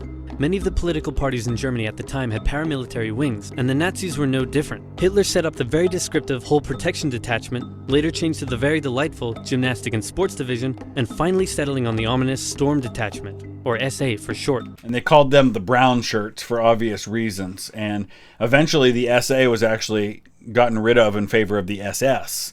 The SA under Ernst Röhm eventually kind of became a threat to Hitler, and part of what they called the Night of the Long Knives, which I'm sure they'll get to, was him removing the leadership of the SA so that he could actually take over the German army as a whole, since he was by that point in leadership in the country. Their job was to defend Nazi party meetings and intimidate political opponents, and they would frequently engage in battles with communists on the streets. Since the Allies had demanded a reduction in Germany's military size, many trained soldiers were left unemployed. They liked the Nazi ideology, and it was only natural for them to join the SA, which grew larger and larger over time. And speaking of former military, one of the people who initially bought into Hitler's ideology and the Nazi Party was Erich Ludendorff, who had been one of the commanding generals of the German army during World War I, but eventually he kind of got disillusioned with Hitler, saw how extreme he was getting, and pulled back from it. The new democratic government that formed after World War I was pretty weak and ineffective. In order to pay reparations to the Allies, it started printing more money. The problem is that printing money doesn't actually give a country more money, it just makes money less valuable. So as the country printed more and more money, it became worth less and less, and the currency crashed. In 1919, $1 was worth about 4 German marks. By December 1923, $1 was equal to 4.2 trillion marks. The price of bread rose to 200 billion marks. Banknotes became worthless. Unsurprisingly, in such an economic crisis, Germany struggled to pay the Allies. And when people are struggling like that, when you've got to take a wheelbarrow full of money to buy a loaf of bread, you will turn to anybody who's got an answer, who's got a solution, who's got an opportunity to try and get you out of it. So when people ask, why did people buy into Hitler? They didn't buy into him so much because of the extreme ideology, though there were people who certainly bought into that. It was because he offered them a way out. Imagine how desperate the situation was in Germany. And this all goes back to the Treaty of Versailles and the absolute disaster that was. The Treaty of Versailles created Nazi Germany. No ifs, ands, or buts about that. The French were pissed about this, so they occupied the Ruhr, an area full of factories, and took the economic output from the area as payment. They treated the German civilians badly, and in total, approximately 130 Germans were killed during the occupation. Germans were furious, and Hitler and the Nazis thought that now would be a great time to lead a revolution. In November 1923, inspired by something a certain bold Italian man did a year earlier, Hitler stormed a meeting at a beer hall and called for an uprising against the government. With his supporters, he marched on the streets of Munich, hoping the police would join his side. They did not. So they call that the beer hall Putsch, which was basically an attempt to overthrow the Bavarian government. Remember, at this time, Germany, even though it's the Weimar Republic and it's kind of one nation, and before that was an empire, it's still made up of a bunch of different states. And some of those are their own kingdoms even. Prussia is the main one, but you have Bavaria is another one. And so they weren't attempting to overthrow the entire German government. They were attempting to overthrow the Bavarian government, if I understand that right. Hitler was put on trial for treason. He could have been sentenced to life, but the right-wing judges thought he was a pretty cool guy. Hitler knew the judges and knew that they would be lenient, so he took the opportunity to make impassioned speeches during the trial. And in the end, he was sentenced to just 5 years in prison, of which he only served 9 months. And when I say prison, it was more like a pleasant hotel stay where he had plenty of time to write a book. He actually dictated that book to Rudolf Hess, who eventually Rudolf Hess is the guy who would become the deputy Führer in Germany. And then he goes on this ill-fated attempt to make peace with the British and flies to and ends up, I think, parachuting into Scotland. And he spent the rest of his life in prison after that. The whole affair was covered by the media nationwide, and it made Hitler famous. Hitler and his extreme message were now known throughout Germany, but the everyday German still didn't care much for him. In the 1928 election, the Nazis only won about 2% of the vote. Many were still intimidated by all the violence and the shouting and how unpolitician-like he was, but a new economic crisis would change all of that. To help Germany pay its reparations, America agreed to give it loans. In October 1929, the Wall Street crash happened, and America wanted its money back. The economic strain this put on an already struggling Germany was severe. Unemployment skyrocketed, poverty was widespread, and Germans were sick of it. It was clear that the newly formed democracy wasn't working. In the face of crisis, Germans began moving to the political extremes. If you were German and wanted change, your choices now were either the communists or the Nazis. Hitler claimed that he was the only one who could return Germany to its former glory. The Nazi Party used propaganda to make Hitler seem like a great and powerful man, and they gave the German people a scapegoat to blame for all their suffering. The promise of a single strong dictator was a breath of fresh air for Germans after years of failing democracy. Some bought into his extreme ideology. Some didn't agree with the racism, but were willing to vote for him anyway. Many didn't know much about politics at all, but just got caught up in the hype. And this is important to understand. Not everybody who voted for the Nazis was an extremist that wanted to murder all the Jews and wanted to buy into everything Hitler was saying. A lot of them just wanted food on the table. They just wanted a job. They just wanted somebody that was going to restore Germany to her former glory. And a lot of times people will vote for someone they don't fully agree with just because it's the best of all the bad alternatives. And some of them may have just not wanted to side with the communists. And like they said, those are your two choices at this point. And as I said before in other videos, Adolf Hitler hated communists every bit as much as he hated Jews. And a lot of times he lumped the two of them into the same category. And you'll see that later, that he does lump them into the same categories. And he also will end up blaming the communists for the Reichstag fire, among other things, which will help solidify his power. Election after election, the Nazis became more and more popular, until in 1932 they became the biggest party in the German parliament. Hitler came to truly believe that he was some sort of great, destined savior of Germany. He turned megalomaniac. He decided to run for president, and did surprisingly well, but still lost to the extremely popular World War I general Paul von Hindenburg. Since he was now the leader of the biggest party though, he demanded President Hindenburg make him chancellor. But Hindenburg was reluctant, seeing that Hitler was clearly such a big racist. Industry leaders urged Hindenburg to give Hitler the chancellorship, fearing the rising support for communism, and leader of the Center Party von Papen, who had been secretly negotiating with Hitler, said to Hindenburg, "How about we make Hitler chancellor on the condition that I get to be vice-chancellor and most government jobs go to us moderate conservatives? That way, I'll get to keep my power, we'll get to keep our power and we'll control Hitler like he's our angry little puppet." Interesting idea by a couple of guys who thought they could control Hitler but really underestimated him. What could possibly go wrong? As it turned out, everything. Hitler became Chancellor of Germany in January 1933, but he was not yet a dictator. In February, the German parliament building was set on fire. Historians still aren't sure who did it, and many suspect the Nazis did it themselves, but Hitler blamed the communists, and he convinced President Hindenburg to sign an emergency decree allowing him to imprison all communists and other political opponents. So, not that I typically want to get into sci-fi on this channel, but if you are a Star Wars fan at all, you have to notice the parallels between how Hitler comes to power and how Palpatine takes power in the Star Wars universe. He basically does the same thing. They create a conflict, they create a catastrophe that calls for him to ask to be voted emergency dictatorial powers, which he then never gives up. That's exactly what Hitler ends up doing.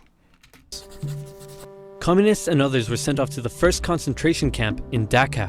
At this time, the elderly President Hindenburg passed away, giving Hitler the perfect opportunity. He introduced a law to Parliament that would allow him to make all future laws and decisions entirely on his own. With his political opponents imprisoned and the SA intimidating others, Hitler's law passed. Just 2 months after becoming Chancellor, Hitler was now a dictator. He still had one problem. The leader of the SA wanted the SA to take over the job of the regular German army, and the German army didn't like that idea. Hitler needed to maintain the support of his professionally trained German army, more so than his rough and rowdy SA. So one night in June 1934, he had Röhm and many other of his own SA officers rounded up and murdered. And it wasn't just Ernst Röhm, it was pretty much any political opponent that Hitler needed to get out of the way that they dealt with during what they called the Night of the Long Knives. While he was at it, he took the opportunity to brutally settle some personal scores as well. Politicians who had disagreed with him in the past, reporters who had printed negative articles about him, one guy who did absolutely nothing, but they thought he was someone else. In some cases, even their families were murdered. In total, up to 200 people were killed in what became known as the Night of the Long Knives. The army, now satisfied that they wouldn't be replaced, pledged total allegiance to their new Führer, and Hitler's control was now absolute. Life in Germany changed violently. Freedom of the press, expression, and public assembly were suspended. Jews were initially branded and their businesses boycotted. And eventually, Hitler would go on to have 6 million Jewish men, women, and children killed in concentration camps. Hundreds of thousands of people were forced into sterilization for physical and mental imperfections. The Hitler Youth became a way to brainwash the young. Boys were trained to fight and returned home from camp violent. Girls were told their purpose was to have many pure Aryan children, and they would sometimes return from camp pregnant.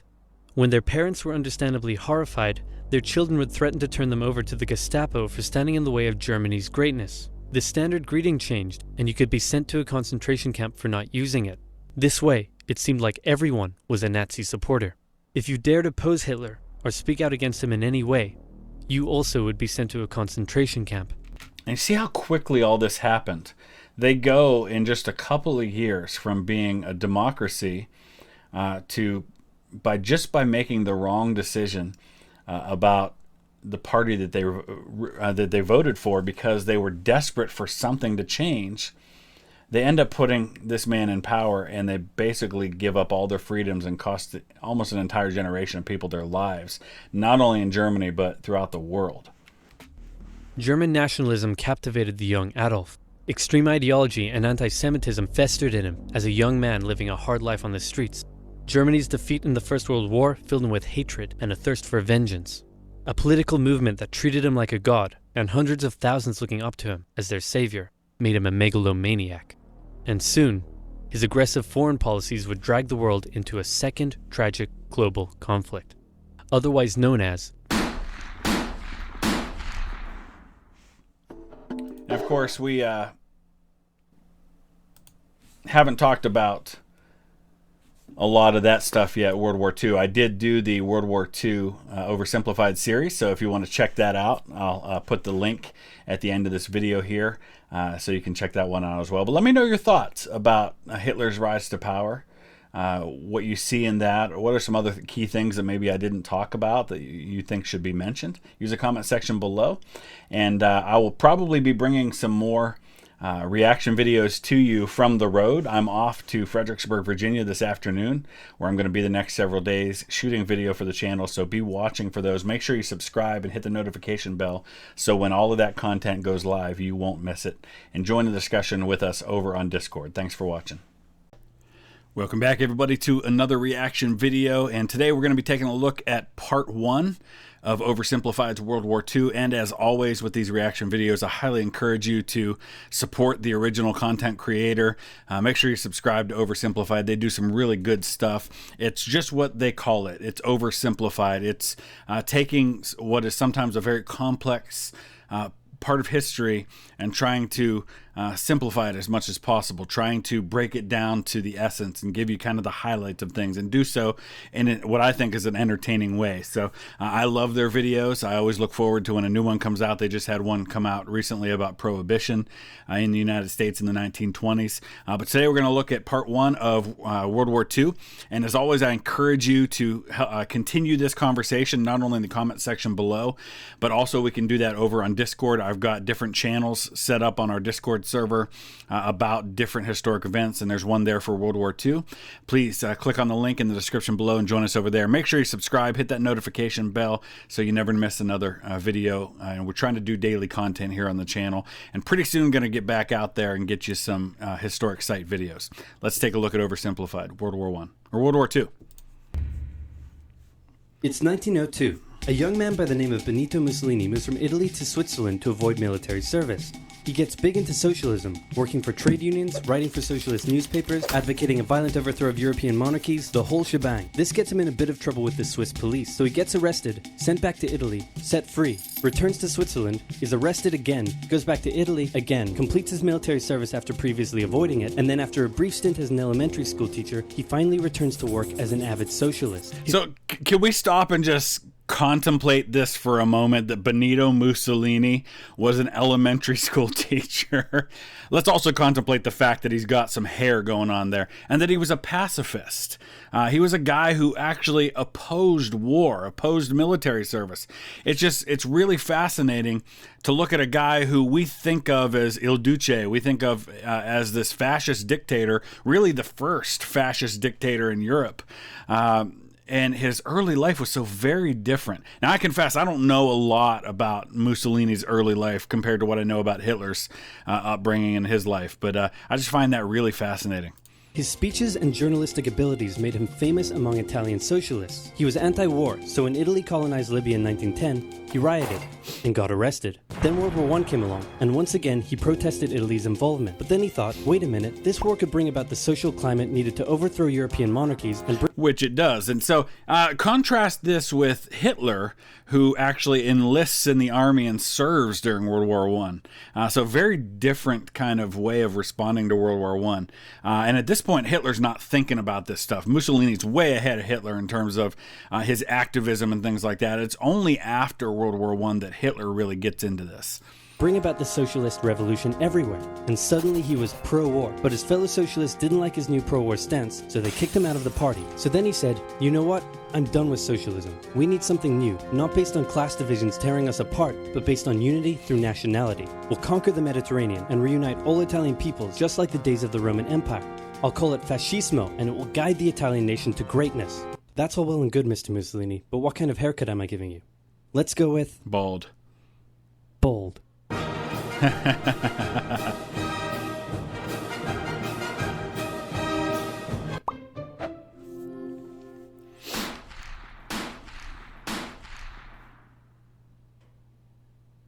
Italy had been on the winner's side in World War I, and they hoped they were going to get a lot out of it. But so Italy was eventually on the winner's side in World War I, but they didn't start out that way. Early on, it could have gone either way.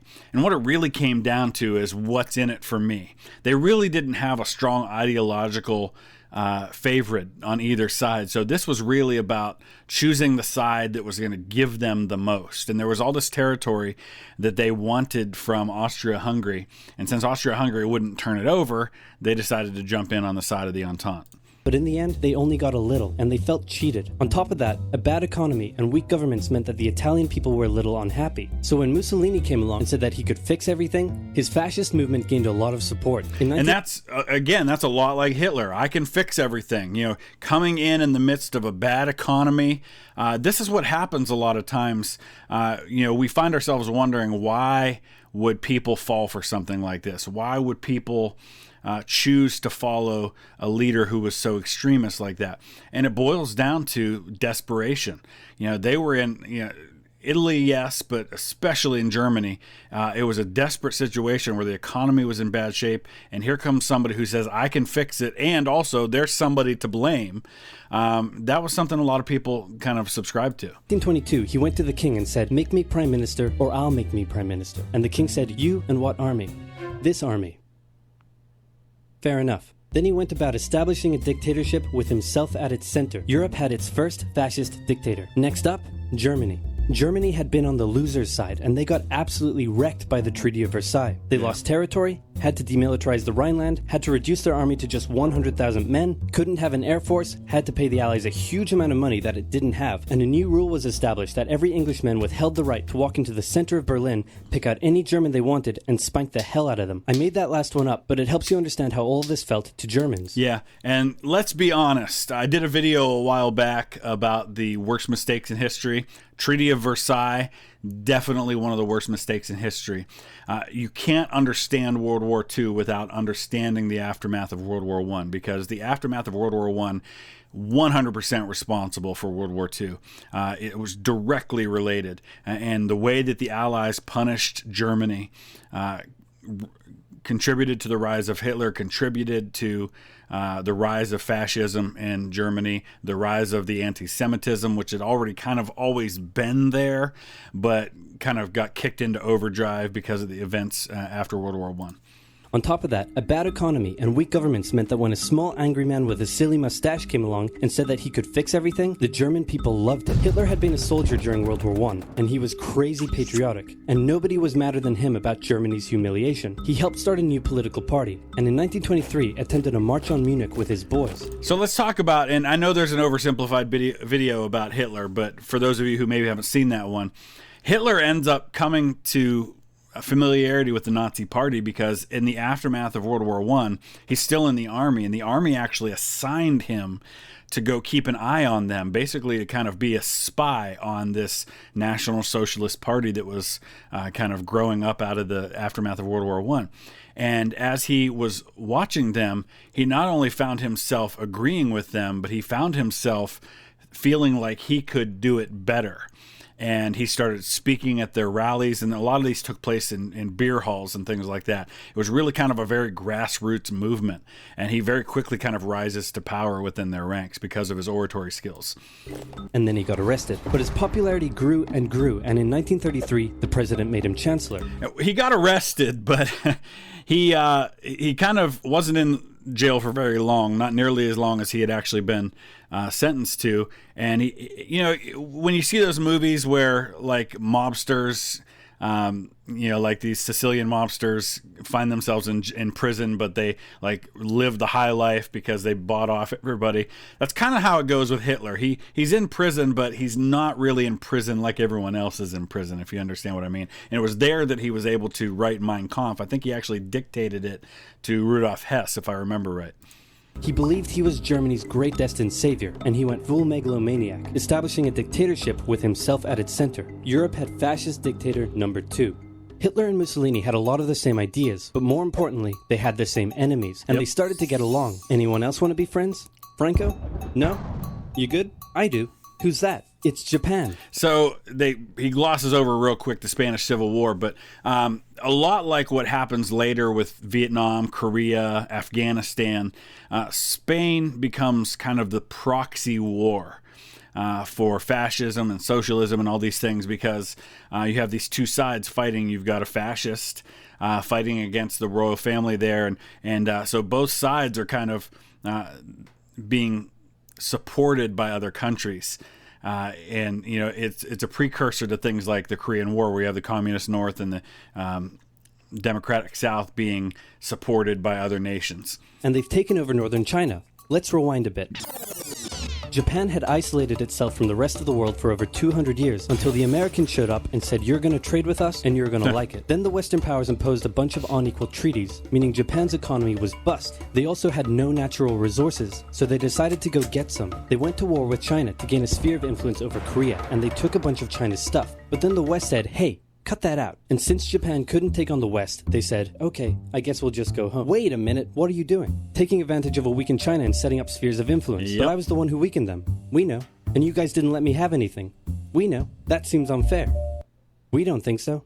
Yeah, so this is a fair point to make, that a lot of the issues that end up happening with Japan in part happen because of the Western countries. In particular, France, the UK, Germany, the United States, basically kind of making Japan open up to the world stage, but then immediately kind of pushing them back in. And, you know, we created the mess. We really did, just like we created the mess in Europe. Okay, see ya. So Japan thought, screw this, and went to war with Russia, and stunned everyone by actually winning. Yep. Then they fully annexed Korea, but they didn't stop there. In World War I, they took Germany's colonies and islands in Asia. And then in an incident that was maybe staged by the Japanese army, a bomb blew up a Japanese train in Manchuria, giving them an excuse to launch an invasion and take over. So here's the situation. Nazi Germany, Fascist Italy, and Japan all believe they're racially superior, all feel hostility towards the Allies, and all want to militarize and take over more stuff. And so they did. Let's start with Germany. Hitler hated the Treaty of Versailles, and now he was ready to begin undoing it. In complete violation of the treaty, the first Luftwaffe squadrons were set up, conscription was introduced, and he pimped up his army. The Allies did nothing. Then Hitler sent his army back into the demilitarized Rhineland, giving orders to immediately retreat if the Allies showed up. The Allies did nothing. With his military re-strengthened, he could now move on to step 2. He wanted to rapidly increase the Aryan population, and to do so, he needed Lebensraum, or in other words, he would have to take over the world. But for now, a good portion of Europe would do, and he began eyeing up his neighbors. The Allies finally started to get worried, so they implemented a fairly useless diplomatic strategy called appeasement, and it went a little something like this. Hitler would say, I want that thing, and the Allies would say, you can't have that thing. Okay, you can have that thing, but no more. I want that thing. And repeat. In 1938, Hitler's army marched into Austria and just took it, with no resistance. Boom, this is Germany now. Next, he demanded to be given the Sudetenland, an area of Czechoslovakia with many ethnic Germans. The Allies held a meeting with Hitler in Munich and said, look, we're going to give you what... Hang on, this meeting is about my territory. Shouldn't I come to the meeting too? Anyway, we're going to give you what you want. Really? Yeah. Just like that? Yep. What's the catch? Just sign this piece of paper promising you won't invade the rest of Czechoslovakia. Okay. Then Chamberlain returned home victorious, waving his signed piece of paper in the air, declaring crisis to be averted and the continuation of world peace in our time. A statue of Chamberlain in his honor, and every day on the 30th of September we celebrate Chamberlain Day. Hitler's invading the rest of Czechoslovakia. What? He's invading the rest of Czechoslovakia. Oh. You lied to me. What do you expect? I'm Hitler. Not... Yeah, so, yeah, absolutely right. And, this idea of appeasement did not work at all, because Hitler realized that he could get away with more and more. And to be honest, I think deep down, Hitler thought that when he invaded Poland, the same thing would happen. The Allies had demonstrated time and time again they weren't going to do anything. And so I think when he invaded Poland in September 1939, he thought the Allies would do nothing. And to an extent, they really did nothing, because they didn't really attack on the Western theater.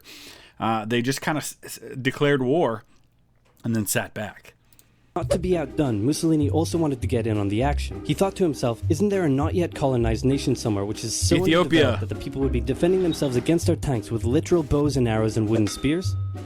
Oh, there is? Fantastic. And so he took it. Italy also wanted to control the entrance to the Adriatic Sea, so they occupied Albania. Then, in another incident which was maybe staged by the Japanese, gunfire was exchanged by Japanese and Chinese troops at the Marco Polo Bridge, and the Japanese launched yet another invasion against China. They swept through Beijing and Shanghai, and then advanced through the Yangtze Valley to China's then capital, Nanking. It was here that saw the worst of Japan's shocking atrocities committed against the Chinese people. Back in Europe. And if you want to learn more about that, just look up the Rape of Nanking. That's what they call it. It was just absolutely brutal.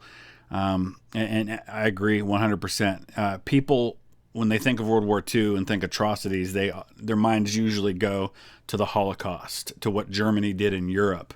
And I don't know if that's because as an American, it's kind of the West, and we associate ourselves more with Europeans than we do with Asian people, or what. I don't know why that is, but the atrocities that took place in mainland China especially, every bit as heinous, and in sometimes, some cases even worse, what the Japanese army did there. I encourage you to learn more about that. Germany and Italy made their relationship status official by signing the Pact of Steel. Then, Hitler turned his eyes towards Poland and the hated Polish corridor, splitting Germany in two. At this point, the Allies really had to put their foot down, and they warned him that an invasion of Poland would mean war. Hitler had planned to continue his advance eastward, but he didn't want to end up fighting a war on two fronts. So for now, he made an alliance with Stalin, saying, how about we both invade Poland and split it between the two of us, and I definitely won't not refrain from not betraying you sometime in the future. Sounds good. Good. This new alliance stunned the West. On the 1st of September 1939, German troops entered Poland, and Britain and France declared war on Germany. And then didn't do The anything. Poles fought hard, but they were no match for the two giants crashing down on them from either side. Then came a period known as the Phony War, where everyone just sort of sat around not doing much. The French had launched a small invasion into the Saarland, but they maintained mostly defensive positions, and after a while decided to just turn around and call it a day. Speaking of France, the French were still super proud of their victory in World War I. And keep in mind, I'd have to double check this, but I'm fairly certain that at this point in the war, France had a bigger army than Germany. So, this idea that France was just this pushover that had no chance against the German army, France lost because of tactics and lost because of preparation, not because of might, not because they didn't have a powerful army to defend with. And they hadn't really moved on from it. They still used horses, they dispatched messages by motorbike instead of using radio, orders from the commander-in-chief were usually pretty vague, and the troops were rarely inspected. They built a line of defenses along their German border, but didn't bother extending it all the way to the Channel, and they wouldn't launch artillery strikes against Germany out of fear of being retaliated against. In a war, they didn't want to attack the enemy. And at first the UK wasn't much better. Chamberlain still naively hoped that the war could be ended diplomatically. Instead of bombing raids, the RAF dropped propaganda leaflets over German cities, which one air marshal said likely did nothing but provide the continent with toilet paper for the duration of the war. They also only sent 200,000 men to France, while the French had mobilized millions. Both Britain and France wanted to avoid a repeat of the First World War, and so they wanted to keep the war as far from home as possible. So they turned their eyes north, towards Norway. Neutral Sweden was exporting iron ore to Germany through neutral Norway, so the Allies asked them if they could please stop exporting iron ore to Germany, but this request was refused. Then, the Soviet Union attacked Finland, so the Allies said, how about we land troops in Norway and move them across Sweden to go help out your good pal Finland, and along the way maybe take control of all your armfields. But Norway and Sweden still said no. So the UK mined the waters around Norway to force any transport ships into international waters, and they also attacked a German tanker they found in the area. Hitler realized what the Allies were up to, and he quickly moved to secure his supply of iron ore. He launched an invasion through Denmark into Norway. The Allies rushed to land troops at key ports along the coast, but Germany had taken control of Norway's airfield, and their air superiority decided the fight. The Allies had to retreat. And if you want to see a really intense scene, I think there's a movie called The King's Choice, which is about the invasion of Norway. And the scene, and you can find it on YouTube pretty easy, it's the sinking of the German, I think it's a cruiser, Blücher, is just phenomenal. It's really, really shot beautifully and really intense. I encourage you to check it out. This slightly embarrassing failure, Chamberlain resigned and was replaced with Winston Churchill, who had a slightly different approach to dealing with the Germans. Hitler's overall strategy was similar to Germany's First World War strategy. Attack France, defeat France, knocking out the UK in the process, then turn on the Soviet Union and win the war. During the Phony War, the Allies had given Hitler time to prepare his forces. Now, he was ready to attack. The Allies had wanted to place troops in Belgium, but Belgium had refused, and in a move that surprised pretty much no one, Hitler launched an invasion to get around France's defenses. The Allies charged into Belgium at full speed to meet the German invasion head-on, and it looked like a repeat of the First World War was coming. But this time, Hitler had a trick up his sleeve.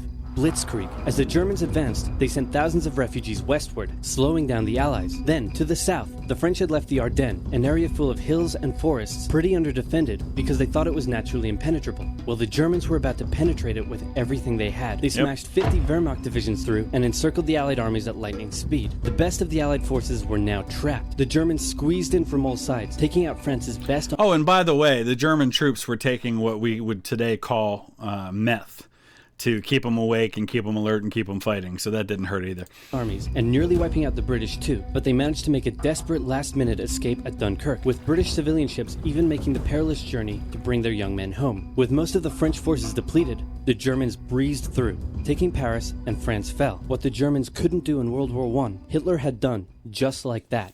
And you have to imagine that really felt good to Hitler, because in his mind, he's finally getting revenge for the Treaty of Versailles. And if I remember right, they actually signed the surrender of France on the same rail car that they had signed the Treaty of Versailles. I could be remembering that wrong, but I think I remember that being the case. I hoped that with the fall of France, the UK would also lose hope and sue for peace. But quite annoyingly, it didn't, and he needed to secure the Western Front, so he tried to force them into submission with mind games. The UK were now all alone, and Hitler wanted to emphasize that. First of all, just before France fell, Italy finally declared war on the Allies, making the UK's situation even worse. Next, instead of just occupying all of France, Hitler occupied the coastal areas for defense, but allowed France to continue its existence as a German puppet state. This way, it looked like the UK's old ally had decided to switch sides. Yeah, and in fact, Vichy France had a number of battleships that were now fighting for the Axis, and the British actually attacked French ships and sank them because they could have been used against them. And they even warned them. They said, listen, this is what we're going to do. And they had no choice. They had to. So here you have Britain actually attacking their old French allies. Hitler also hoped that the UK wouldn't attack any of her old allies' navy bases or colonies in Africa, giving Hitler an extra line of defense to the south. But the UK made sure to respond to this by sailing down to France's navy base in Algeria and wrecking a bunch of ships. So have at it. Hitler then began laying down plans for an invasion of Great Britain. Before German troops could land on British soil, he would first need air and naval superiority across the Channel. Waves of German bombers came, while the completely outnumbered RAF worked bravely around the clock in an attempt to quell the German attacks. At first, the Luftwaffe targeted British ports and coastal facilities. Then it attacked RAF bases, crippling the RAF's ability to defend the nation. And it looked like Hitler's Great British invasion was coming. But then, Churchill ordered a small, pretty insignificant bombing raid over Berlin. It didn't do much damage, but Hitler was furious, and he immediately ordered the Luftwaffe to refocus its attacks on civilian targets in London.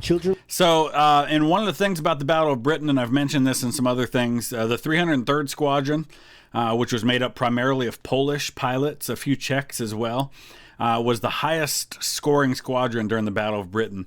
The Poles shot down more Germans than any of the British fighters did, even though they didn't have as good a weaponry, but they were just fantastic pilots and they had a lot of experience as well. So not to be forgotten how much the Poles and the Czechs and others helped in defending Britain. Children were sent off to the countryside, away from their parents to avoid danger, and frequent trips to air raid shelters became a daily occurrence. But British morale held firm. Smiling, knitting, lounging casually, these people have balls of steel. This refocusing on London also gave the RAF breathing space to reorganize, so Hitler kind of shot himself in the foot there. Just the foot for now. Finally, the Luftwaffe sent one massive all-out attack on London, and the RAF successfully repelled it, destroying many of the German aircraft and placing air superiority firmly in British hands. Hitler's invasion had to be postponed, but the bombing of British cities continued for some time. All right, so we're going to wrap it up right there. Let me know your thoughts about all that. Please don't forget to hit the like button and subscribe if you haven't already. We'll come back in a few days with World War II Part 2. Until then, have a great week. Welcome back, everybody, to another reaction video. We're going to dive right into Part 2 of Oversimplified's World War II. As always, please don't forget to check out the links in the description below where you can find out more about how to get involved with the channel, things like Patreon, but also Discord. And also, make sure you hit that like button if you like what you see and you want to see more of it. Let's dive right into Part 2. So what else is happening? Well, when I said Britain was all alone, that wasn't entirely true. Many Commonwealth nations and other Allied colonies had joined the war in Britain's support. They would play a key role throughout the war, particularly in the African and Italian campaigns. On the Axis side, Germany, Italy, and Japan signed the defensive tripartite pact, bringing their military alliance even closer together. The Soviet Union's war against Finland should have been an easy victory, but it became a humiliating struggle, and their military ineptitude was put on full display. In the end, they did force the Finns to sue for peace. Then, they continued their honorable campaign of pushing around much smaller countries by annexing the Baltic states and part of northern Romania. France's colonies in equatorial Africa were like, heck no, we aren't going to join the Germans, and they all pledged their allegiance to free France, except for Gabon, which had to be taken by military force. The Allies also tried to capture the strategic port of Dakar, but that ended in failure. Mussolini had seen Hitler's successes, and he thought now it was Italy's time to shine, so he tried to take British Somaliland, and that went pretty well. Then he tried to take Egypt, and that went less well. Then he tried to take Greece, and that went really badly. Churchill began referring to Italy as Europe's soft underbelly. He began favoring a military campaign from the south and started sending British troops to Greece. All of this had Hitler pretty concerned, and he moved to protect his southern flank. He had been getting friendly with Hungary and twisted their arm into signing the tripartite pact and joining... So there's some similarities here between World War I and World War II in that Germany's kind of the big brother and has the ally to their south that's kind of a lesser brother. In the First World War, it was Austria-Hungary. Second World War, it's Italy. And it ends up being that, just like with Austria-Hungary, where Austria-Hungary had a decent army but really didn't perform all that well with it, now Germany, where they shouldn't have to worry so much about their southern flank because they've got to deal with the Soviets on the Eastern Front and the other allies on the Western Front, now they've got to send troops to go defend Italy as well. And that just kind of stretches them a little too thin. the Axis powers. Romania was also eager to join for protection against the Soviet Union. The Tripartite Pact was designed to prevent any other countries from deciding to join the Allies, specifically Britain's old ally, the pesky United States of America. When war first broke out, American public opinion was strongly against joining in. In 1940, there was an election. The Republican candidate said, "I will not send any young Americans to die in Europe," and sitting President Franklin D. Roosevelt said, "I will also not send any young Americans to die in Europe, unless I have to." So there's another big deal with this election here, and if you're not as familiar with American history, you might not be aware of this, but up until the 1940 election, no president of the United States had ever served more than 2 terms. 8 years max, a 4-year term for president. Nobody had ever served longer than 8 years as president. There was no rule that said they couldn't, but it was something that was started by George Washington when he stepped down at the end of his second term. So it was kind of an unwritten rule. It was kind of a tradition that was started, and everybody up until that point had kind of said, okay, I'm not going to be the guy that, does that. Ulysses S. Grant kind of flirted with the idea of a third term and actually kind of pursued it a little bit, but didn't even get the nomination for his party. Along comes Franklin Roosevelt, and he gets elected not to a third term, but then again in 1944 to a 4th term. Then I might. And Roosevelt won. Churchill asked him to join the war, but Roosevelt said, "No can do, Winston, but you know what? Here, have some weapons." America began supplying the Allies with food and munitions, but there was one problem.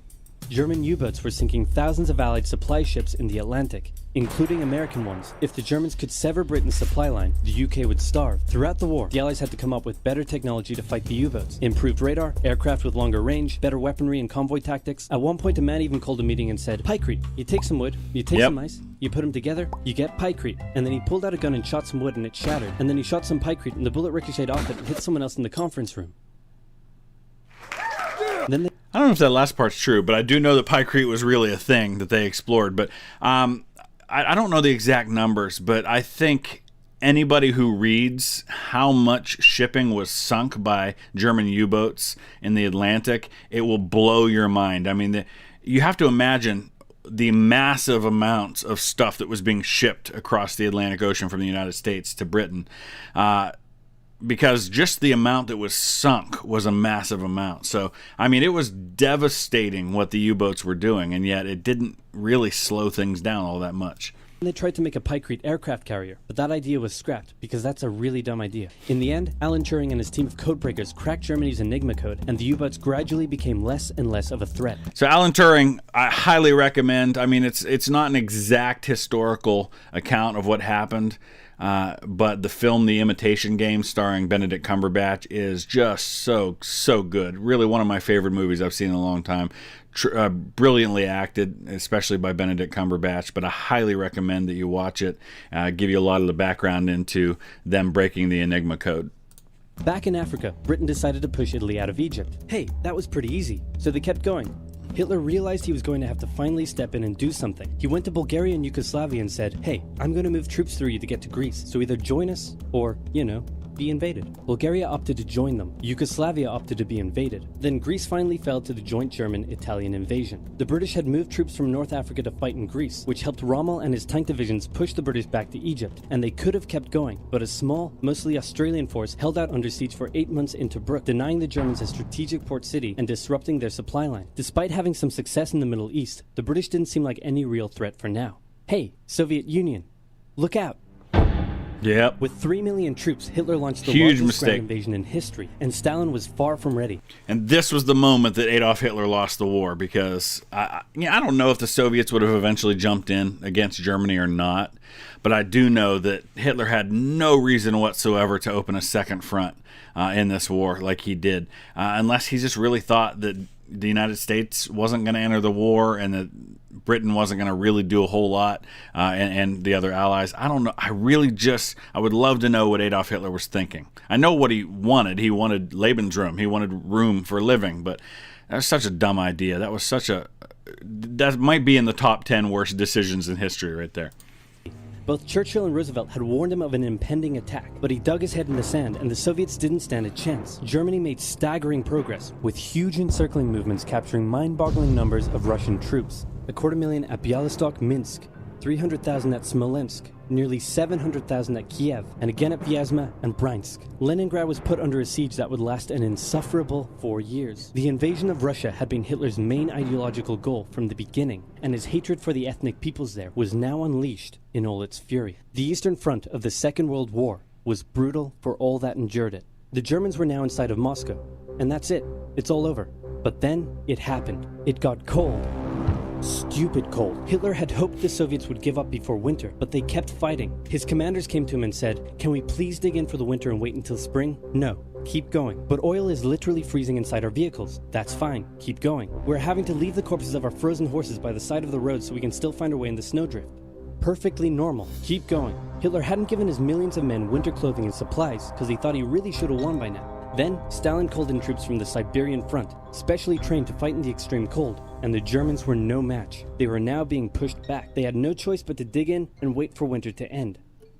Germany's victories were staggering, and Japan was eager not to miss the victory bus. Their war in China had come to a standstill, but they wanted to keep expanding their sphere of influence and getting those sweet, sweet raw materials. They began making plans to expand southward, but there was a problem. Southeast Asia was heavily colonized by America and Great Britain. It was also full of ocean. Ocean meant naval combat, and there was no way the Japanese Navy could stand up to the US and the UK. So they thought, wouldn't it be nice if we could destroy their navies before we begin our conquest? And so it was. On December 7, 1941, the Japanese launched a surprise air raid on the US Pacific Fleet at Pearl Harbor and inflicted a huge amount of damage. They also attacked British colonies in Southeast Asia. Roosevelt had no choice but to declare war on Japan. So a couple things real quick about Pearl Harbor. Number one, there was a bit of a timing issue there. The Japanese diplomats in Washington, D.C. had been given warnings that morning to start destroying their code machines, destroying important papers, things like that. And that was actually something that got picked up on by American intelligence. They knew that that message had been sent, but they didn't know what it meant and where the attack was going to come. But it was supposed to be followed by an ultimatum that was supposed to be delivered that let the United States know that Japan was about to attack. That was supposed to come before the attack on Pearl Harbor. It didn't happen that way. So then it was basically seen as kind of a dirty move to do a surprise attack without a declaration of war first.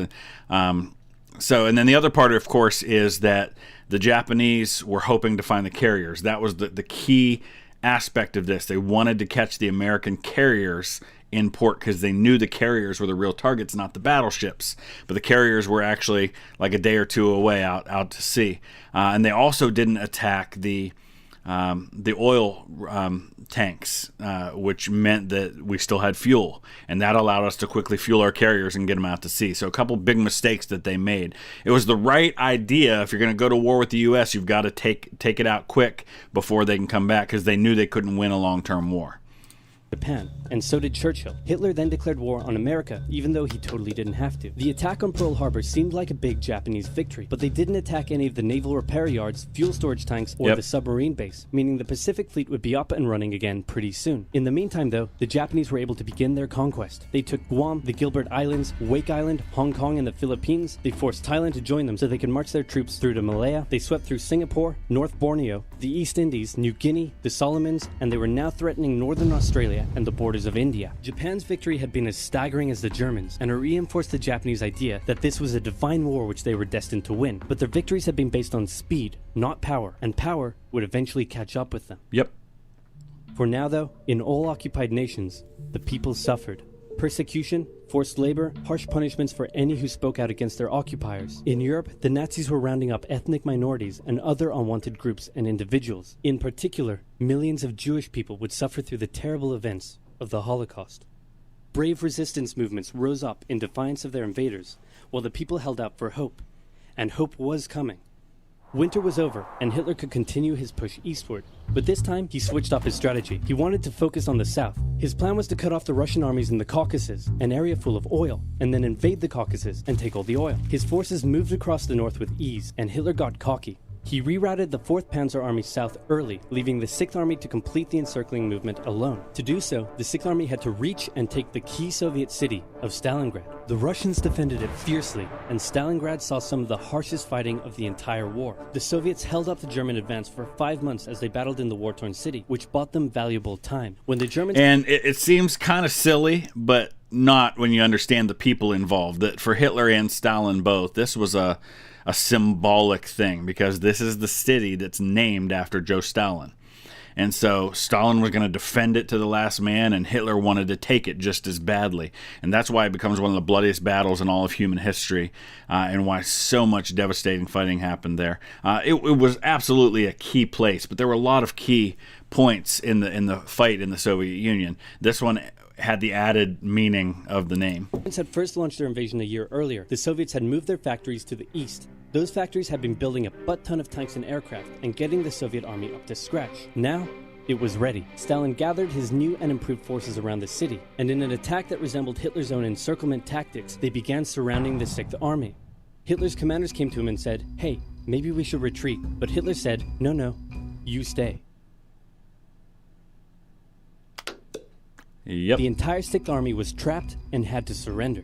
With complete air superiority, the Soviets started pushing westward. For Stalin, it was a resounding victory. For Hitler, an absolute catastrophe. So you can see over and over again, there's a common theme here, and that is that at least in the first half of the war, most of the mistakes that were made were self-inflicted by the Germans, particularly by Hitler. The Germans did so many things right, but the places where things went against them, it was because of their own mistakes. It wasn't because of something great that the enemy did. Things also weren't looking too good for Hitler elsewhere. With America now in the war, Allied bombing over German cities reached devastating levels. In Africa, the British had pushed Rommel back again. Then they were pushed back again, and finally, after a decisive battle at El Alamein, and with American and British troops arriving in the west, the Germans and Italians were squeezed out of Africa. Japan was also... Now, we kind of gloss over that a little bit, but the first combat for ground troops in World War II in the European, African area, that theater, did not go well for the Americans. Kasserine Pass was an absolute disaster. This was their first encounter with the German army, and it went really, really poorly. So much so that the commander, I don't remember his name, was replaced. But he was replaced by George S. Patton, and this is the first opportunity for Patton. Patton comes in just a couple of weeks, instills discipline, kind of just completely changes their fighting spirit, and starts winning. And it's because of that winning that then he gets chosen to be a part of the Italian campaign. He beats Montgomery. I'm getting ahead of myself. We'll get to that. Also already seeing its rapid success being turned around. They attempted to take the island of Midway, but the US Navy was ready for the attack, and they sank Japan's carrier. Actually, they sank a lot of them. It was a battle from which the Japanese Navy would never recover. And that was the decisive battle in the Pacific. At that point, everything else that happened was just a formality. I shouldn't say a formality, because there was tough fighting to have. But at that point, the war was decided. Japan could not win after Midway. Now, if Japan had survived Midway with their carriers, I still think Japan loses the war in the Pacific, but it might drag on another year or two longer. So huge victory at Midway. Code breaking was a big part of that. Intelligence, great strategy by the Americans, and then some incredible fighting by some dive bombers to take out those carriers, including one guy who actually sank two of them himself. It's one of only, I think, a couple of times in history where one person has successfully dropped bombs on two different carriers in one day. British, Indian, and Chinese troops held the line in the harsh jungle terrain of Burma, and the Japanese suffered losses in the Solomon Islands and New Guinea. They began to realize they were not invincible. With the Axis out of Africa, the Allies had to decide their next move. Churchill still wanted to attack from the south, while the Americans preferred a full sea invasion in northern France. All right, said the Americans, we'll do it your way. Allied forces successfully landed in Sicily and began moving north. They also carried out bombing raids over Rome. The thing was, many of the people in Sicily had relatives living in America, and they greeted the American troops quite warmly. With the war reaching home territory, most Italians just weren't that into it, and Mussolini was suddenly very unpopular. He was voted out by his own fascist Grand Council and was toppled from power. So let's talk about Sicily for a second, because when they land at Sicily, Montgomery is given the job of leading the British troops right up the coast to Messina, which is kind of the main target of the invasion of Sicily, because it's the kind of the entry point then to the Italian mainland. Patton is put in charge of the forces on his left flank, and they're basically their job is to just cover the British flank. Nobody thought that the Americans could fight as well as the British could, but Patton had other ideas, and Patton and Montgomery were way more alike than I think either one of them were willing to admit. They were both incredible fighters. In fact, even though Patton, I don't think, liked Montgomery very much, he understood how good he was. In fact, Patton said that Montgomery was one of the best commanders in the entire war. I mean, he thought very highly of Montgomery as a general. But Patton goes up, and he actually attacks all the way up to the coast and comes down the coast and beats Montgomery into Messina. And that was kind of a big deal because it showed that the Americans could fight just as well as the British could. Italy immediately began negotiations for surrender. Hitler wasn't surprised and had already sent reinforcements southward. In an operation he ironically called Operation Axis, German troops quickly disarmed Italian troops in the north. The Allies continued fighting the Germans up through Italy, but then winter set in, meaning mud, and everything slowed to a halt.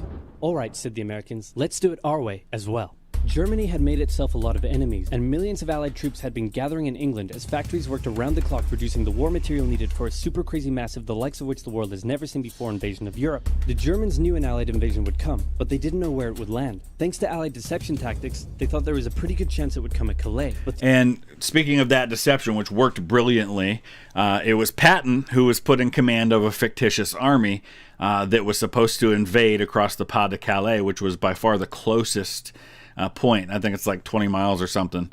Might even be less than that between England and France right there. And because they knew that the Germans thought that Patton was the Allies' best commander, the Germans assumed that whatever army Patton was in command of was going to be the one that attacked. But there was no army. They were using like inflatable tanks and stuff, a bunch of fictitious, I think they had like 200 people issuing fake orders constantly for this army. Brilliant, elaborate deception, and it worked beautifully. The Allies were really going to land in Normandy because it was less fortified and the beaches were nicer. Under the careful planning of General Dwight D. Eisenhower, the invasion that had been long in the making was just about ready to go. Just one thing was preventing the launch: the British weather. For a short while, everyone sat around waiting for a decent day, and then it came. On the night of June 5th, over 1,000 bombers took off and raided coastline defenses, while paratroopers were dropped inland in a bit of a chaotic operation, tasked with sabotaging defenses and capturing key bridges to stop any German reinforcements from reaching the beaches. Early the next morning, the barrage came, as Allied ships fired a huge number of shells at the German fortifications, and then the landings. The Americans at Utah and Omaha, the British at Golden Sword, and the Canadians at Juneau. It was a tremendous struggle with a great loss of life, particularly at Omaha, but the Allied troops captured the beaches and the landings were a success. Then they began their movements inland. They took the port of Cherbourg and the city of Caen. So they had actually developed these portable ports that they could set up, because you remember, once you get on land, you've got to be able to get all the materials and all the additional weapons and things like that you're going to need to sustain the expected counterattack, because you've got this, all these German forces that could just push you right back onto the beach and out of there. So they built these, I think they called them mulberry ports. They strung pipelines underwater across the channel so that they could pump fuel and oil and things that they needed. It was just a brilliant logistical operation. Americans moved south to capture Brittany. Then, in a massive disaster for the Germans, British and Canadian troops from the north and Americans from the south trapped the German 7th Army in a near wipeout encircling movement. In August, Allied troops landed in the south of France to little resistance. On one beach, all they found was a Frenchman handing out champagne. Paris was liberated, and the Germans were pushed out of France as the Allies entered Belgium. In the Far East, the Allies started to push the Japanese out of Burma, as the Americans launched a two-pronged offensive in the Pacific. In the south, General MacArthur led the push to liberate the Philippines, while General Nimitz oversaw the brutal island-hopping campaign. Okay, Admiral Nimitz. I mean, it's kind of a minor thing, but MacArthur is the overall American Army commander in the Pacific. Nimitz is the naval commander. And yeah, it was the Marines and the Navy that had to do the island hopping. And the idea was, once you get close enough, you can launch air raids on Japan itself. Forces had to make hard-fought landing after hard-fought landing on fiercely defended small islands as they moved steadily towards the Japanese mainland. The Japanese believed that the greatest thing a person could do was to die in battle, and the most dishonorable act was to surrender. As a result, they fought ferociously to the very end, and the closer the Americans got to the mainland, the more ferocious the resistance became. In February 1945, the Americans captured the island of Iwo Jima, and an intense firebombing campaign of Japan's wooden cities began. The Allies suffered some setbacks trying to liberate the Netherlands. But they were making progress and were now threatening the industrial heartland of Germany. Hitler's health, both mentally and physically, was rapidly deteriorating. Things were looking bad, and he was desperate. He said, "We need to turn this thing around, and I have just the trick." Remember a few years back when we blitzkrieged through the Ardennes and trapped the Allied forces in Belgium? Well, I'm going to do the exact same thing. Again. He gathered his forces and tried to pound them through the Ardennes. He used up the remainder of Germany's strength and resources, and he managed to create quite a nice bulge. He also trapped some American forces in the Belgian town of Bastogne. The Germans sent the trapped Americans a message saying surrender or be annihilated. Nuts. When it was read out to the commanding officer, he said, "They want to surrender? No, sir, they want us to surrender." Nuts. And that's what So I talked about this more on the reaction video I did to Sabaton's Screaming Eagles, but just in case you didn't see that one, the commander of the 101st Airborne at this point is their artillery commander. His name's Anthony McAuliffe. He's a brigadier general. He's not the commanding officer of the 101st Airborne. That was a man named Max Taylor. But Taylor was out of the country at the time because nobody expected there to be any fighting. They were getting ready for Christmas. They didn't have winter clothes. They didn't have enough weapons. But they get rushed up there to defend Bastogne as the American army is getting overrun. And they go in there, and so they don't even have all their people. They don't have anything that they need, but they held on anyway. And it was an incredible act on their part. what they sent off as their official reply. General Patton's Third Army then managed to break the siege from the southwest, and the Germans were pushed back. Hitler's last-ditch attempt had failed, and what followed was a total collapse of the German forces. The Allies pushed into Germany from both sides. The Soviet Union took Warsaw and kept pushing to Berlin. In his bunker, Hitler realized all hope was lost. Berlin fell, and with it, Hitler's dreams of a great German empire. 2 of the Axis nations had been knocked out. 1 to go. The Americans began their assault on Okinawa, the last island before they would reach the Japanese mainland. The desperate Japanese fought hard, launching kamikaze attacks on the U.S. ships. The citizens of Okinawa suffered through the terrible fighting. And you know, it's interesting, but at least in my experience, when we talk about American history in our classes here in America, Iwo Jima gets all the press. You don't hear a lot about Okinawa, but Okinawa was a significantly bloodier fight, if I remember right, and just fighting to the death. And the highest ranking American to be killed during the war was killed on Okinawa. It was Lieutenant General Simon Buckner, whose father, Simon Buckner, had been a Confederate general during the Civil War. 2 months, the island was captured. The Allies now had to make a choice. Either continue the devastating struggle up the Japanese mainland, or they could try to coerce the Japanese into surrendering now. In July, the first successful atomic bomb test took place in New Mexico, and the destructive weapon was ready for use. And also at this time, you had Franklin Roosevelt died in early 1945, so Harry Truman's now the American president. And also, I think in July 1945 is when Winston Churchill was voted out as prime minister and replaced. America and the UK were also seeing the Soviet Union not so much liberating as occupying its captured territories, and so they wanted to put on a show of force. On August 6th, the A-bomb fell on Hiroshima. Then, on the 9th, Nagasaki. The cities were reduced to rubble, and for the people living there, it was a terrible fate. But for the Allies, it achieved their main aim. In September, the Emperor announced Japan's surrender, saying the war situation has developed not necessarily to Japan's advantage. And another movie that's definitely worth watching is called The Emperor. It stars Tommy Lee Jones as MacArthur. Really, really well done, and it kind of shows the political situation at the end of the war and how kind of precarious it was and how gently the Allies had to handle that whole situation. After 6 years, war was finally over. The Allies occupied Japan for 8 years. The Emperor was allowed to keep his position, but General MacArthur made sure this picture was printed in the Japanese press to display to the Japanese people that their Emperor was not the divine, powerful being they had believed. Germany was divided between America, the UK, France, and the Soviet Union. In 1949, the Allied sectors were united into West Germany. The Second World War had been more terrible and destructive than the first. In its aftermath, 2 major superpowers with 2 very different ideologies had come out victorious, and the tension between the 2 of them would create a new kind of war. A Cold War. Very cold one. So that's for another time, for another conversation. But let me know your thoughts about all of that. Use the comment section below. Please subscribe if you haven't already and hit that like button. We'll see you again soon. Thanks for watching.